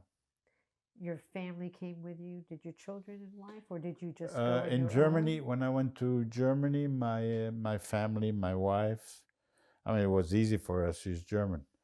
And then the kids came with us naturally, and we lived there for 5 years in Germany, and building up the business. And when we opened the first, I'll tell you a little funny story. When we opened up the first Burger King in Sweden, this is the first fast food restaurant in Malmö, Sweden. First of all, it was very difficult at the beginning. America, when we do business all over the world, we think that the sun rises in the United States and sets in the United States, and everybody has to adapt to our ways. So when they send the plans to build this restaurant, they don't realize, or they don't care, that in Europe, they don't use inches and feet, they use the metric system. So that complicates the matter when you send a plan to build a Burger King from the United States, you send it to Sweden. Secondly, all the equipment that they built is built to American standard. We have alternate current. And in Europe, they have direct current, and they have different voltages. So if you plug the broiler where you cook the meat into the wall, the heat comes out and it pops up and everything. But that's one thing. So we had to make a lot of decision on the spot. So when we opened up the first Burger King, first of all, there was no Burger King to train the staff. So we had to invite all their family when they were, so that we could test how to make the Whoppers and everything. We opened the first Burger King in Malmö, Sweden. There's a counter and 250 seats on the first floor. The person comes in. In Scandinavia, when you order the sandwich, usually they usually have open-face sandwiches in Scandinavia. It's all open-face sandwich. So you order. First of all, the first guy comes in. He says, he looks at the menu and goes, "Whopper? What's a Whopper? What's a Whopper?" I said, "Oh my God, I have to explain to this gentleman what a Whopper is." And he orders. I explained to him, and he orders. He takes the tray, and he moves maybe 5 inches, and he starts eating at the counter, right in front of me. I said, "Sir," I says, "we have a wonderful dining room upstairs, plenty of seats." He says, "Why don't you go upstairs and enjoy your meal? You know, because I have to serve the other customers behind you." So he says to me, "It's full upstairs." He says, "It's full." So I run upstairs and I look at the dining room, and it's full. And everybody's looking around, raising their hand and looking for a waiter. They were looking for a waiter. And as soon as we made the announcement, half of the people left. They thought it was, wait, sir, this is many, many years ago. This is the first Burger King. And then this lady comes and she orders a milk. So over here, when you give somebody a milk, you give them a container of milk and a straw. So I give the lady a container of milk and a straw. And she looks at me and she's waiting. And she's waiting. I says, "Can I help you, you know? Can I help you?" And she looked at me like I had no manner whatsoever, uncouth, uncivilized, you know? And she says, "Where's my glass?" They don't drink out of a straw. Maybe now they do, but in those days they take the container of milk and pour it into a glass. You know, so you had to make a lot of adaptation. Right. So you go back and forth. You now are bringing the American culture to Europe through Burger King. Some people think I destroyed their culture. Some people think that. Right, through this particular fast food endeavor. And when you go back to stay in Germany, Otra can then see her family, and they can see her, were her parents still alive? They could see their grandchildren. Yes. So that must have been wonderful for that time period for them. For them, yes. Yeah, it was all right. It was fine. So at this point, you're doing all this work, and then when does that period of being in Europe end? Why does it end, and where do you go next? Where do I go next after after being in Europe and all of that? Trying to remember the dates. How did you get now. to the Atlanta, for example? Did you go from Europe to yeah, I here? came back to the United States, and then I bought some Bojangles.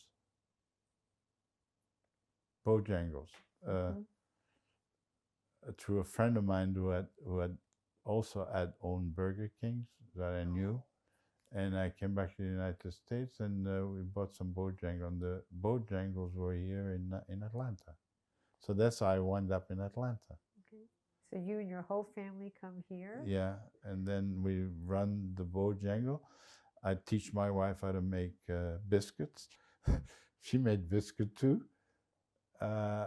And we had 3 Bojangles here. And then I sold the Bojangles. And after I sold the Bojangle, I did some consulting work back in Europe.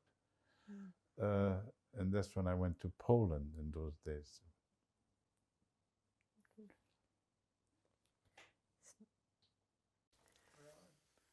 So we're going to go back to married life for a little bit, and or Roots, I said that right? Ortrud. Ortrud, A nickname was Molly.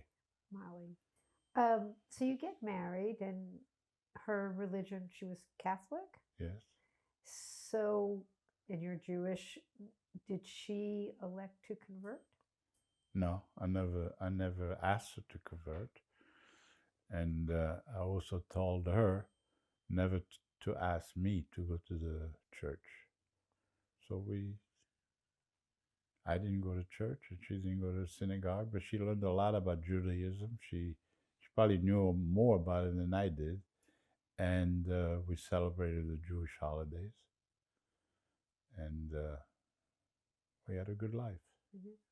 And did your children get bar mitzvah? Not bar mitzvah, none of them, but they follow. I mean, my son, my youngest son, is married to a Jewish girl, and he follows the holidays, and I wouldn't say he's religious, but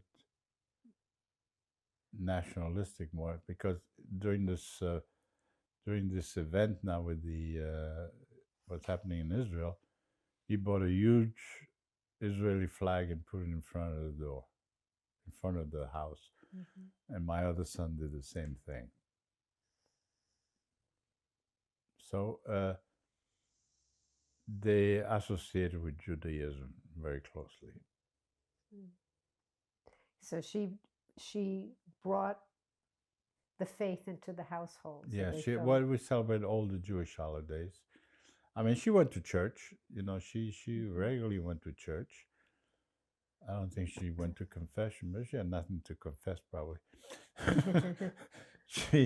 But we celebrated all the Jewish holidays, no matter where we were in Germany or here. So all the holidays were celebrated. And did you celebrate the Catholic holidays for her as well in the house? Christmas. That's it. Okay. No Easter. We didn't celebrate the resurrection. But I know about Catholicism because I learned a lot. Right. So at some point, you're back here in the United States, and you and Molly decide to go back to Europe. I don't know if it's a vacation or to find your roots. Can you tell us about that trip? Find my root. Well, that was in the United States. I was working in Germany. My office was in Germany. My family was with me. And some of the trips, business trip that I took, like in France or other country, my wife came along. So we happened to be, in one of the trips that we happened to be in Bordeaux, which is in the southern part of France by the Atlantic. And it's a trip that you can go from there to the Pyrenees. It takes about 2.5 hours, 3 hours by car. So since we had some time, we decided we should go to, where'd I lose? Stop.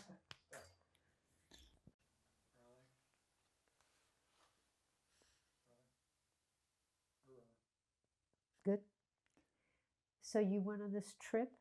So we took a side trip from Bordeaux. I decided to say, let's go to Lourdes. So we rented a car and we drove to Lourdes.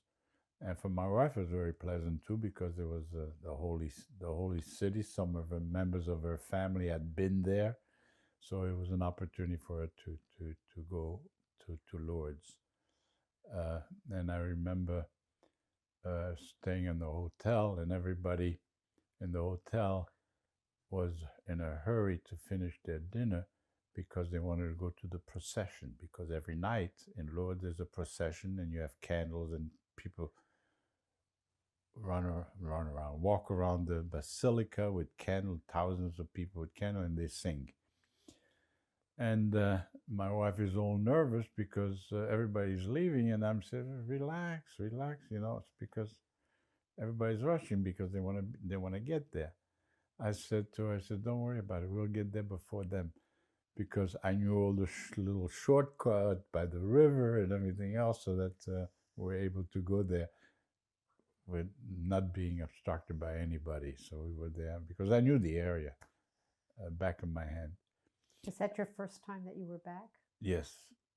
And everything looked so small, and so, because as a kid everything looked so big, but suddenly after so many years the school was still there. And on the way back I thought of my teacher. The first teacher bought me my first pair of shoes, Madame Ozon. And I went with my wife, I went to a flower shop, a nice flower shop not too far from the hotel, and I wanted to buy the biggest bouquet I could get for Madame Ozon, and I write her a little note. Did you know she was alive? Well, I asked and the reason that the lady knew about it, the older lady, that was a son's shop, but the older lady was watching the shop. And the reason she knew about Madame Ozon is because her husband had been the mayor of the Lourdes, although he was the principal of the school years before. He had become the mayor for many years of that town, and he had passed away. And she said, "Oh, Madame Ozon," she was very, very well known. She's an old age home. She's very old, and she's an old age home. So I said to her, I told her my story, you know, and I said to her, "Could you get together the biggest bouquet you can put together?" So she put the thing. And I remembered I wrote a little note because I told her that she had bought me my first pair of shoes, you know, it's coming out of the camps. And she knew about things that had happened before, during the war. And she had tears in her eyes because I was talking to her. And I'm ready to pay for the thing. And she said, "No, no, monsieur, no, no, monsieur, no." She wouldn't take any money, and she would make sure. She said that Madame Ozon would get those flowers. So that was my gesture, because I couldn't go visit her in the old age home. So I bought her the flowers as a reminder and a thank. Wonderful. Did you think back to how you lived there when you were there with your wife? Was I thinking about it? Did you like see places you had been as a child? Did Well, you see so the place where you lived in the one room? And no, that didn't exist anymore. That was torn down. The jail was torn down. I went to the market, and the market was still there, surprisingly enough, because I remember when I used to go to the market, people bring their livestock, and people buy cows. And I remember as a kid, when I used to go to the market, not that I would buy anything, but this farmer was trying to get this cow back to the farm, maybe a few miles on the road, but he couldn't get her to move. So he asked me to help him. You know, "Could you help me bring my cow back to the farm?" And they had this long stick with the nails, you know, at the end, so they stick the cow to move. So I said to him, "I'll help you, but you got to pay me." So this farmer says to me, I remember he said to me, "I can't pay you. I just bought the cow." I said, "Okay, you can't pay me, but the cow's got milk, so you can give me milk. you give me the milk from the cow, that will be my payment, you know." So I helped him stick the cow and then take her a few miles outside of the town. And I got a bucket, you know, and I brought some milk home. But the market was there, and a lot of the small stores were gone because they were more like supermarket, not huge supermarket, but things like that. But I didn't know anybody. I didn't know anyone then. And then what happened when you were driving away and you were on a country road? Oh, on the way to Lourdes, actually, yes, it was on the way to Lourdes. I was driving along, and then on this country road, 2-lane road, country road, I mean, well paved. And suddenly I stopped the car. I stopped the car and I said to my wife, I was here. And I had no reason. It's just a feeling that came over me. And I said, I was here. And I stopped the car and I saw this farmer on the side there, on the tractor. So I walked over to him and I said to him, was there a camp here, you know? So he says, I said to him, and he said, oui, monsieur. He said, oui, yeah, oui, monsieur. It's Camp Gurs. I said, well, where's the camp? I said, you know, because there's a road and there's a farm. So you have to take this dirt road there, right, where nearby where I stopped the car. So you have to take this road, maybe half a mile. It was about half a mile, no further. And then I drove there, and then there was like a statue there with a Star of David, I remember, and some inscription on it, because nothing was left of the camp. I mean, there was just a monument there around the thing, but that's where the camp was. The camp didn't. But the farmer told me, you know, he said, yeah, it's right down the road. So as you got closer and saw the land, did it? Nothing. I Feel mean, I more didn't feel familiar? anything. That's I couldn't say that I felt anything or anything like that. I couldn't say that I had any feelings. I just, something came over me that I was here. I mean, where that came from, I have no idea. Even my wife was shocked. Right. Did you go anywhere else in Europe in order to, like, see where your Yeah. father was taken or any Yeah, of the other camps? I've been to most of the camp. I went to Treblinka.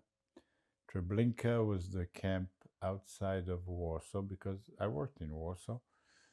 It's about, I'd say 50, 60 miles out of Warsaw. Treblinka was the death camp for the liquidation of the Warsaw Ghetto. That camp was a one-way street. You didn't come out. You came in, and unless you put you to work, you were out. You were exterminated immediately. They had like a railroad station there with a clock. You know, everything was very well deceived. I've been to Auschwitz and I've been to Majdanek. But the one that stays in my memory is my trip to Treblinka. Treblinka, you see the railroad and it's broken, you know, and you see the railroad tracks. There's a forest around it. There's no town. The town is maybe a couple of miles down the road. It's very isolated. And as you walk through the premises to the camp, you see a lot of stones, rock, different sized stones.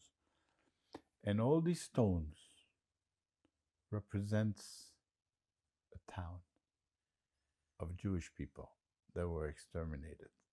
And there are thousands of stones there, all over, with names on it, Polish names.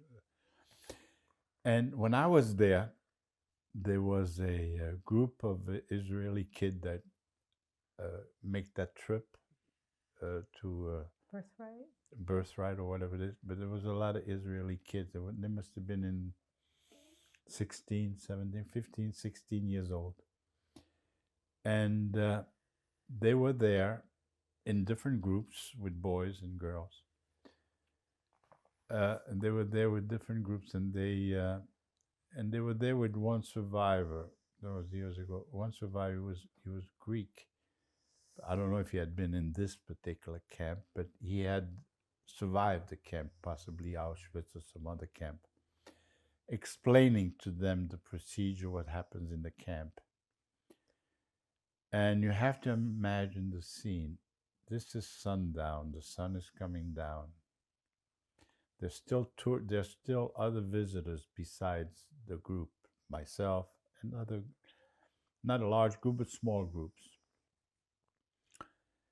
And suddenly, there's different. One girl pulls out a violin and starts playing. I got goose pimple over my arm, and everyone took like a flower and said something in Hebrew, you know, and laid the flower down, you know, into the group. And all the girls were crying. And as they went back to the bus, all the boys put their arms around the girls and walked back with them. That's the one that left the biggest impression. The other places I've been to naturally were sad, but there wasn't that same emotion than the experience I had with other kids being in that camp and expressing themselves. I mean, you go to Majdanek. It's the thing that bothers me about Majdanek is that the camp is so close to the city of Lublin, and as I stood there and I said to myself, there's no way that people didn't know that there was a camp here, because it's so close. It's by the hill there. You can see the churches, you can see everything, you know, and it's on the side. It's a little bit outside, but not far. The stench of the burning would have been right there. I mean, and to claim, and some people say they claim they didn't know that, it's not possible. Auschwitz, maybe, but Majdanek is not possible. And Majdanek, well, I went there in Majdanek a few times because I wanted to find out about my father. So I went to the offices what they have there and look at their files, see Blumenthal. I think my father was, I didn't see him on record. I have a feeling that he probably was exterminated immediately, you know, as soon as, because of his military background. Germans did not like anybody with any military experience, because most of the people in the camp were tailors or whatever, well, you know, maybe doctors or whatever, but they didn't have many Jewish people with military experience. So I looked, but I couldn't find it. I searched it, and the other part is that it was also liberated by the Russians. So I don't know what the Russians took or what they left. I have no idea. But the interesting part about Majdanek is that there's a long walk and there's fields. I guess this is where barracks. And you come to the end, there's a huge pit, round pit, that is covered. But it's a huge pit. And that pit is mixed probably with sand or with dirt. That represents the ashes of the people that were burned in the crematorium. And it's pretty big. I mean, it's amazing when you see it. I mean, you can walk around it, but it's a huge thing. And you look at the mount in there, you say, my God. You know, I mean, if it was just, they mixed the ashes with something else, because otherwise the ashes would blow away. But what it represents, it gives you an idea. It says, oh my, because when you sit, it says thousands and thousands of people were killed or were murdered or burned. It's difficult to absorb it. You understand me? You say 1,000, 10,000, 50,000. It's difficult to absorb it. But when you happen to be in this pit, you understand, and see the amount, it leaves a much bigger impression. And then I went also to Auschwitz, naturally, and I think I went there at the right time, in the sense that I went there in the winter time. And when you go there, I mean, if you go there in the summertime, it's bad enough. But if you go there in wintertime, and the howling wind, you know, it's cold, and you say to yourself, here are the people walking with striped pajamas, no shoes, no coat, and you're there with a coat and a hat and a scarf, and you're freezing. That's biting cold. This is Poland. I mean, and it's wide open area, and you go into the barracks where the wind goes right through it. Then you get a sense of what people went through. You know what people went through, and that left an impression because I was there in the winter time. I'm not sure. Did you mention that you might have said, did you say Kaddish for your father anywhere? No, I didn't say no Kaddish. And no, I did not. I mean, I wouldn't know how to pray it. So tell us about you today, and do you belong to a synagogue? Yeah, I belong, not that I'm religious, you know, I'm proud of what I am. I've never hid my background, although I'm not religious. I cannot say I'm religious. I don't know enough about it. I know where I belong. I am proud of who I am. I'm proud of my ancestors. But I go to the synagogue, you know, respect for some of the members of my family, you know, and pray to God. I believe in God, but there's a lot of things I don't understand, and I don't, you know, like my brother, for example, he doesn't go to synagogue, and he says, you know, his answer is, "Where was God?" You know, where was God? I mean, he survived the camp. He tells a story. I don't know if I told you that story, that in the camp he was liberated by the Russians, and the Germans had what they call appel. I don't know which camp he was, Mauthausen or Sachsenhausen, I don't know. One of the youngest one there, and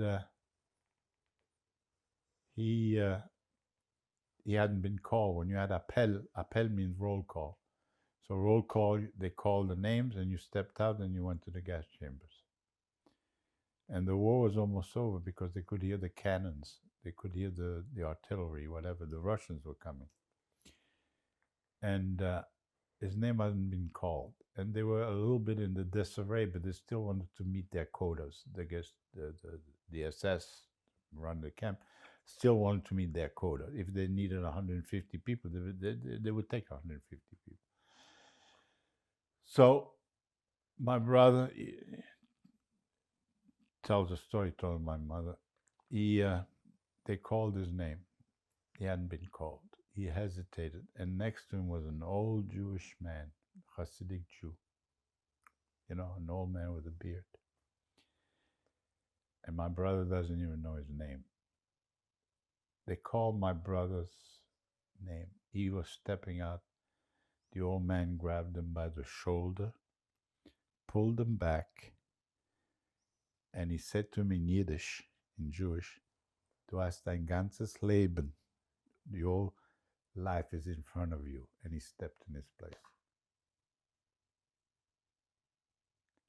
Doesn't even know his name.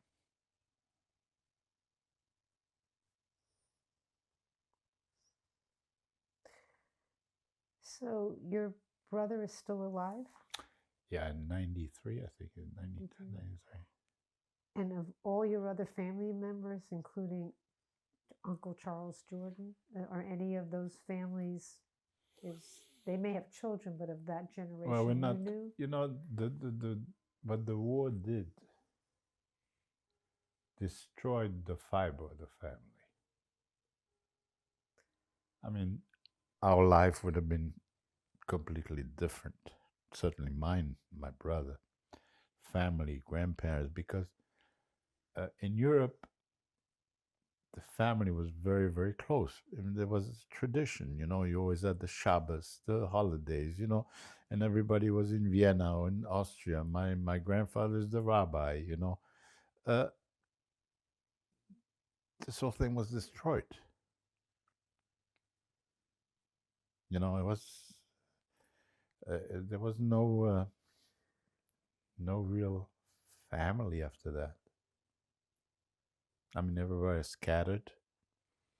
You know, I mean, my brother may have had more contact in a way because he was older than I was.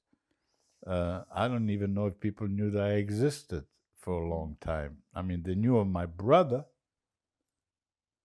but they didn't know about me. You know, there was I wasn't part of the family in Austria. After the fact, they probably knew about me. Mm-hmm. And I didn't know them, you know, and I never had any close contact. The only contact I had is later on when I came to America, but I was already a teenager, and I met my mother's sister, uncle. They were all nice to me, but I never had any great association feelings. So, as you said, the war destroyed the fabric. The fabric of the family, yeah. It was shredded. Shredded, yeah. So you've been sharing your story today, and we're at a moment in November 2023 where a lot has happened since October 7th with Israel. And how does it make you think or feel or thoughts? Well, my first reaction. And for the video of what happened in Israel with Hamas. Well, I tell you my first reaction. When this thing happened, I was watching TV. I was angry, very angry. I almost called the embassy myself to go over there and fight. But that was my reaction. Because I said to myself, it's happening all over again. And I said to myself, gotta be fight back. We gotta fight back because otherwise people are gonna keep on killing you, keep on killing you. This has happened for thousands of years, and maybe we're just hiding too much. And then we have to be proud of what we are. I was angry. And it brought memories, maybe not as bad as my brother or my family, but it brought things back. And my first reaction was to fight back. Now, I hate to see the killing. I hate to see the on both sides, you know. But the thing that bothers me is that as Jews, we have to be careful in what we do because we're afraid of opinion of other people. We are constantly afraid that people are going to turn on us. While other people, when they're doing something, they're celebrating the Jewish killing of Jewish lives.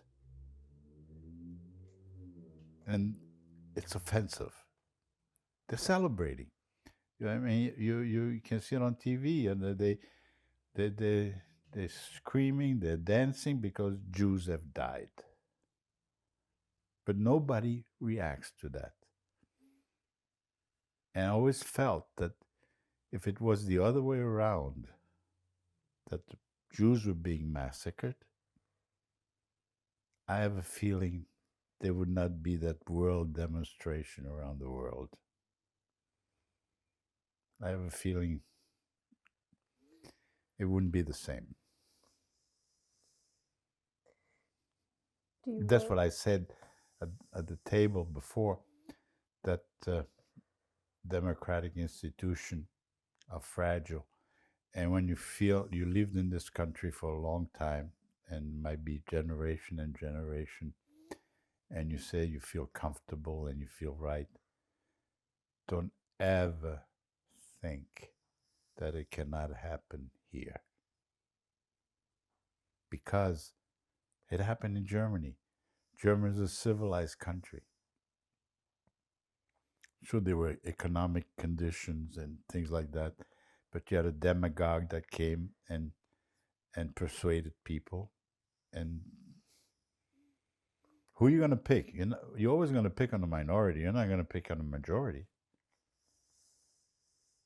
So institutions are fragile and can change. Things can change very quickly. So, Am I preaching here? when you see all of this going on, and you've mentioned Jewish people have to be careful, have you, do you worry for yourself or your family or your grandchildren about this increased anti Semitism? Well, sure, I worry. I don't worry for myself so much, but I do worry that things can happen and can grow, and they are, like I said, it's a great country. Don't get me wrong. I even served in the military over here, but even if I served in the military, my father served in the military too. He served in the military, so I'm an Austrian. It didn't mean a darn thing. And just because you want to help causes, you want to join causes, whatever it may be, slavery or racism or whatever it is, they will turn on you. The same people will turn on you. They will turn on you. And it's happened in Europe. It can happen here too. I mean, I don't say it's going to happen next year, but what I'm saying is it can happen very quickly. In Germany, it took from the 20s to the 30s, 10 years. 10 years for everything to change. And the Nazis were very smart. They didn't do things drastically. They tested the water with one little thing and one little thing. And they see how the people responded. And they took things. There's one thing I learned, if you take somebody else's freedom away, sooner or later you're going to lose your own freedom.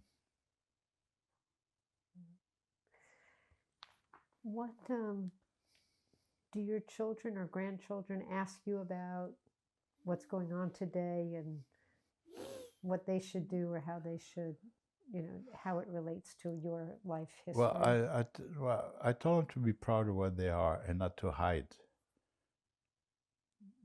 Jewish people, and I've seen it around me for many years, if they go and put the yarmulke on, okay, the hat, as soon as they leave the synagogue, they take it off. I don't do that. Maybe they don't want confrontation. They're afraid that but it shouldn't be like that. Shouldn't be like that. I mean, my two boys, the two grandkids, are very good athletes in North Gwinnett, baseball players. They're very good. They're going to go to college on scholarship. They're pretty good players. They wear their Star of David. They are proud of what they are. And when they were playing in a club, and all the kids were praying, the coaches, I don't know what they are, Baptist or whatever they are. And he told me, Opa, they are around them, they're praying. I said, then you walk away. I said, let them pray, respect for what they're doing, but you don't have to put it. So he decided not to go. He stayed in the dugout. The other kids went around, and he stayed away. He says, I'm not going to pray, but I don't believe. And they're doing that. And they love him because he's a good player anyway. So,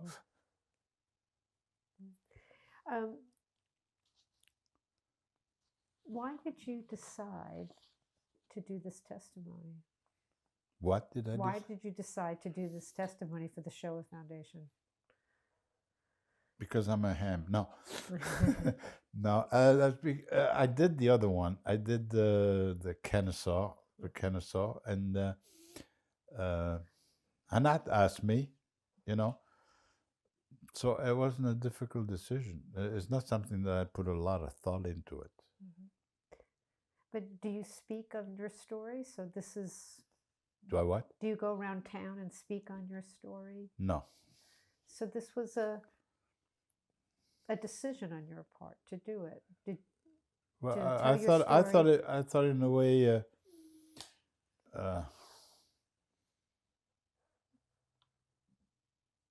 it would be nice. I don't know. I thought it would be nice to tell the story. Maybe my kids will get it, you know, and my grandkids. So in that sense, I thought maybe it'd be because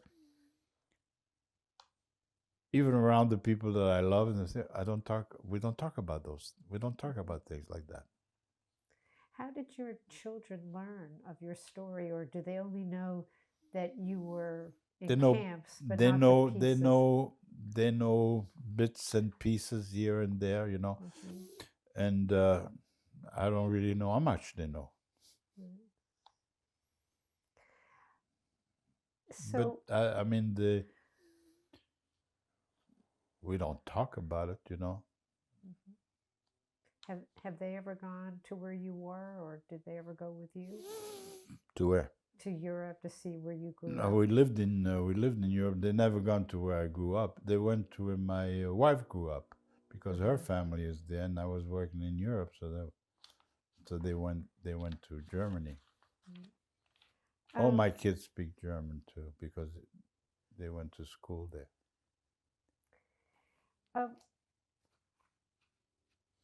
What is, I know you didn't know your father. So first we'll talk Charles Jourdan.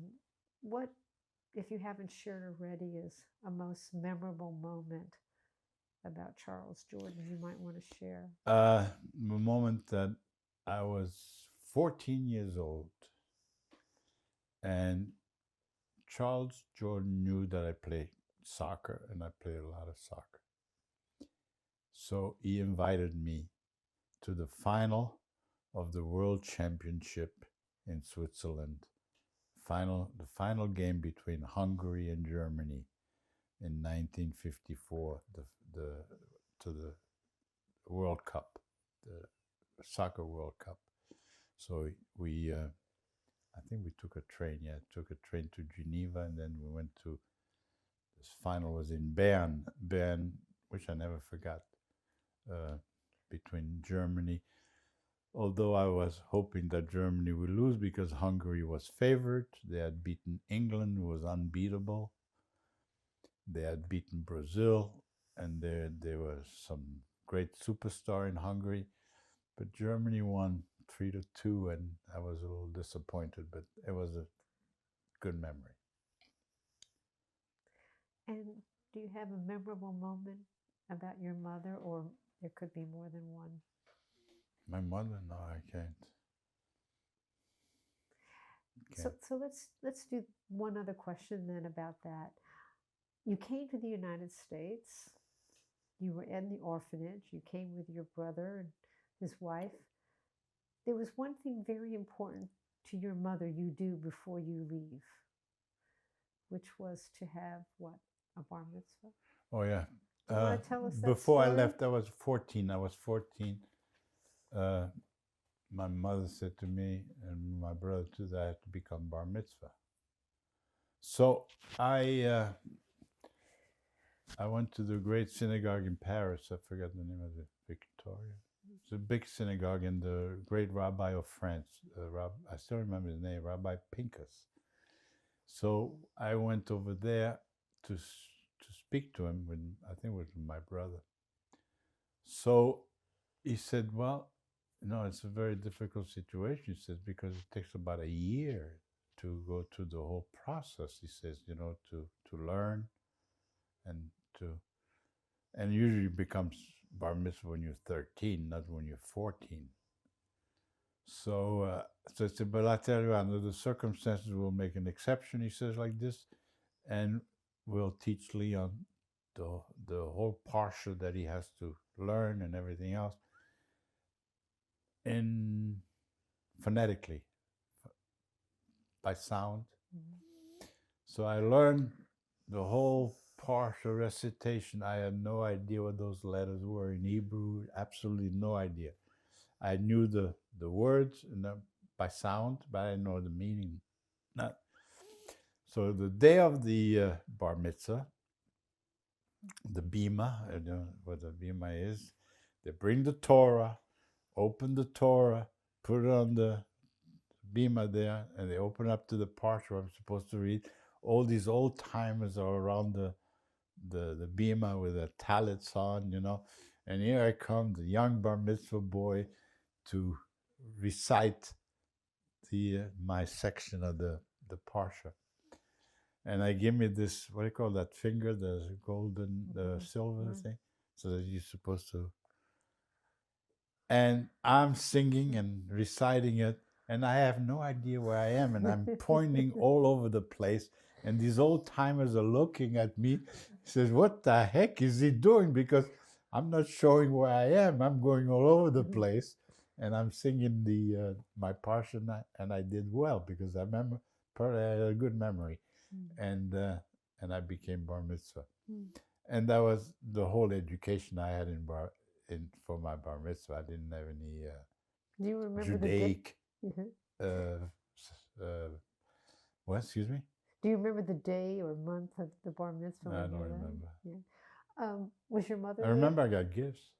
Yeah. Was your mother there? Yes. Did she come to Paris? Yeah, she was in Paris. Why do you think that was so important to her? As though to complete your Judaism. Yeah. Yeah. Before you left. Well, the traditional things are very important because my younger brother, my half brother, is also bar mitzvah. And he's got a Spanish name, Perez. Felix Perez is Spanish, but he was bar mitzvah, and he lives in Puerto Rico. He married a Puerto Rican girl. And he's Jewish. I mean, he is, not religious. I can't say he's religious. But that's the influence that my mother had. My mother was not religious. She did not eat kosher. I mean, she had kosher, but she wouldn't eat pork. I mean, if you give her a piece of ham and she was starving, she wouldn't eat it. It was disgusting to her. It was actually really disgusting. A piece of ham? No way.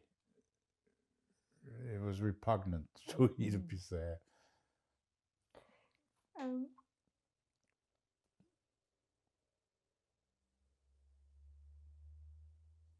Is there anything else you want to share about your life, your story, about what's going on in the world today?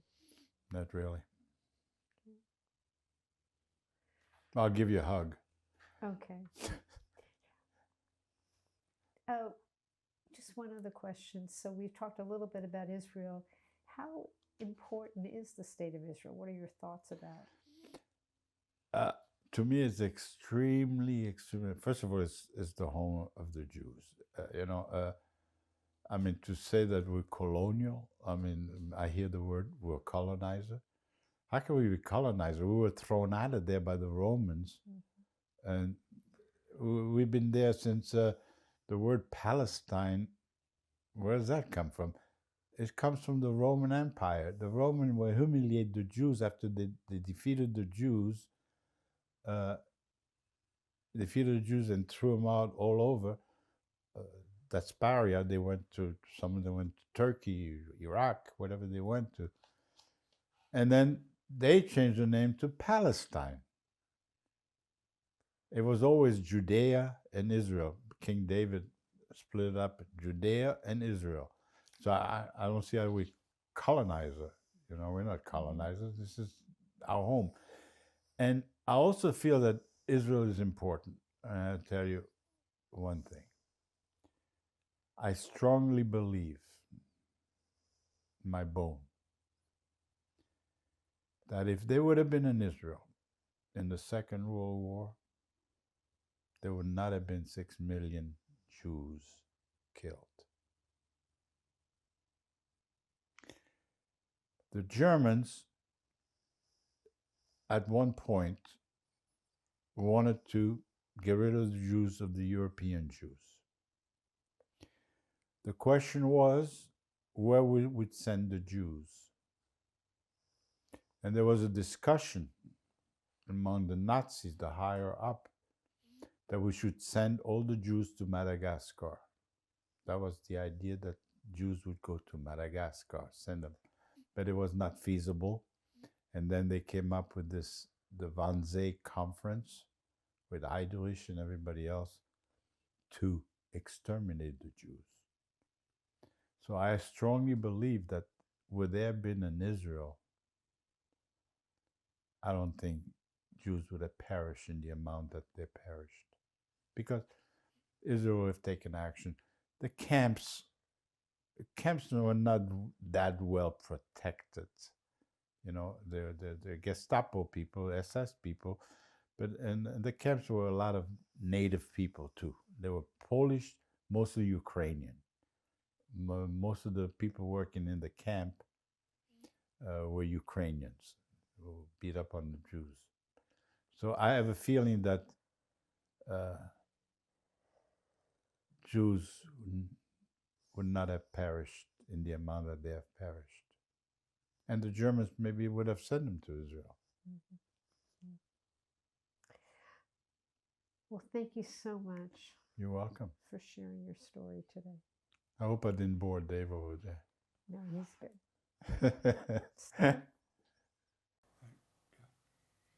What is this a picture of? This is a picture of my father and his siblings. And who are they? Can you point and tell us? Yeah, my father stands on the right-hand side. He's the oldest one. The second oldest one was Uncle Max, who was in Switzerland. This is Uncle Haskell, or Charles, who went to Philadelphia. And this is his younger sister, who was killed on a trip to Palestine at that time, and the ship was sunk by the German. I don't know anything about the other ones. What is that a picture of? These are the picture of my father and my mother. My mother, at that particular picture, was not married yet. And the picture of your father, where was he and how old? That was in Vienna, and must have been in his 20s. This is a reproduction of a picture, and that was given to me by one of his brother. What is this a picture of? This is a picture of the wedding of my father and mother. How'd you get this picture? I don't remember. What are these pictures of? This is a picture of me, maybe a year after I get out of the camp.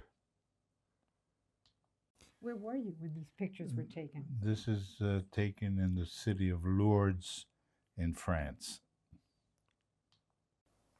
What is this a picture of? This is a picture of my mother, my brother Jerry, and myself. And that picture was taken in Lourdes. And what is the other one a picture of? Of me. It's a picture of me, but I have no idea where and when. What is this a picture of? This is a picture of my, I think it was my first grade or second grade class in Lourdes. And is this you? Yes. What is this a picture of? It's a picture of me in Lourdes. I don't know how old I am. What is this a picture of and where? This is a picture of myself with the other kids at the orphanage. In what city? Outside of Paris, about 60 miles from Paris. And is this you? Yes. What is this a picture of? This is a picture of me in the U.S. Army in Germany, and I was 24 years old. What is this a picture of? This is a picture of my wife, and she was either 18 or 19 years old before I met her. Wait for you to go. What is this a picture of? This is a picture of Mr. Charles Jordan. He was the Director General of the Joint Distribution Committee, a branch of the United Jewish Appeal. And he is a gentleman who helped my brother and I and the rest of the family financially. What is this a picture of? This is a picture of Charles Jordan and myself in Geneva by the lake on the way to the World Championship soccer game between Hungary and Germany. 1954. So what is this a picture of? This is a picture of our wedding, my wife and I, in Germany at the City Hall.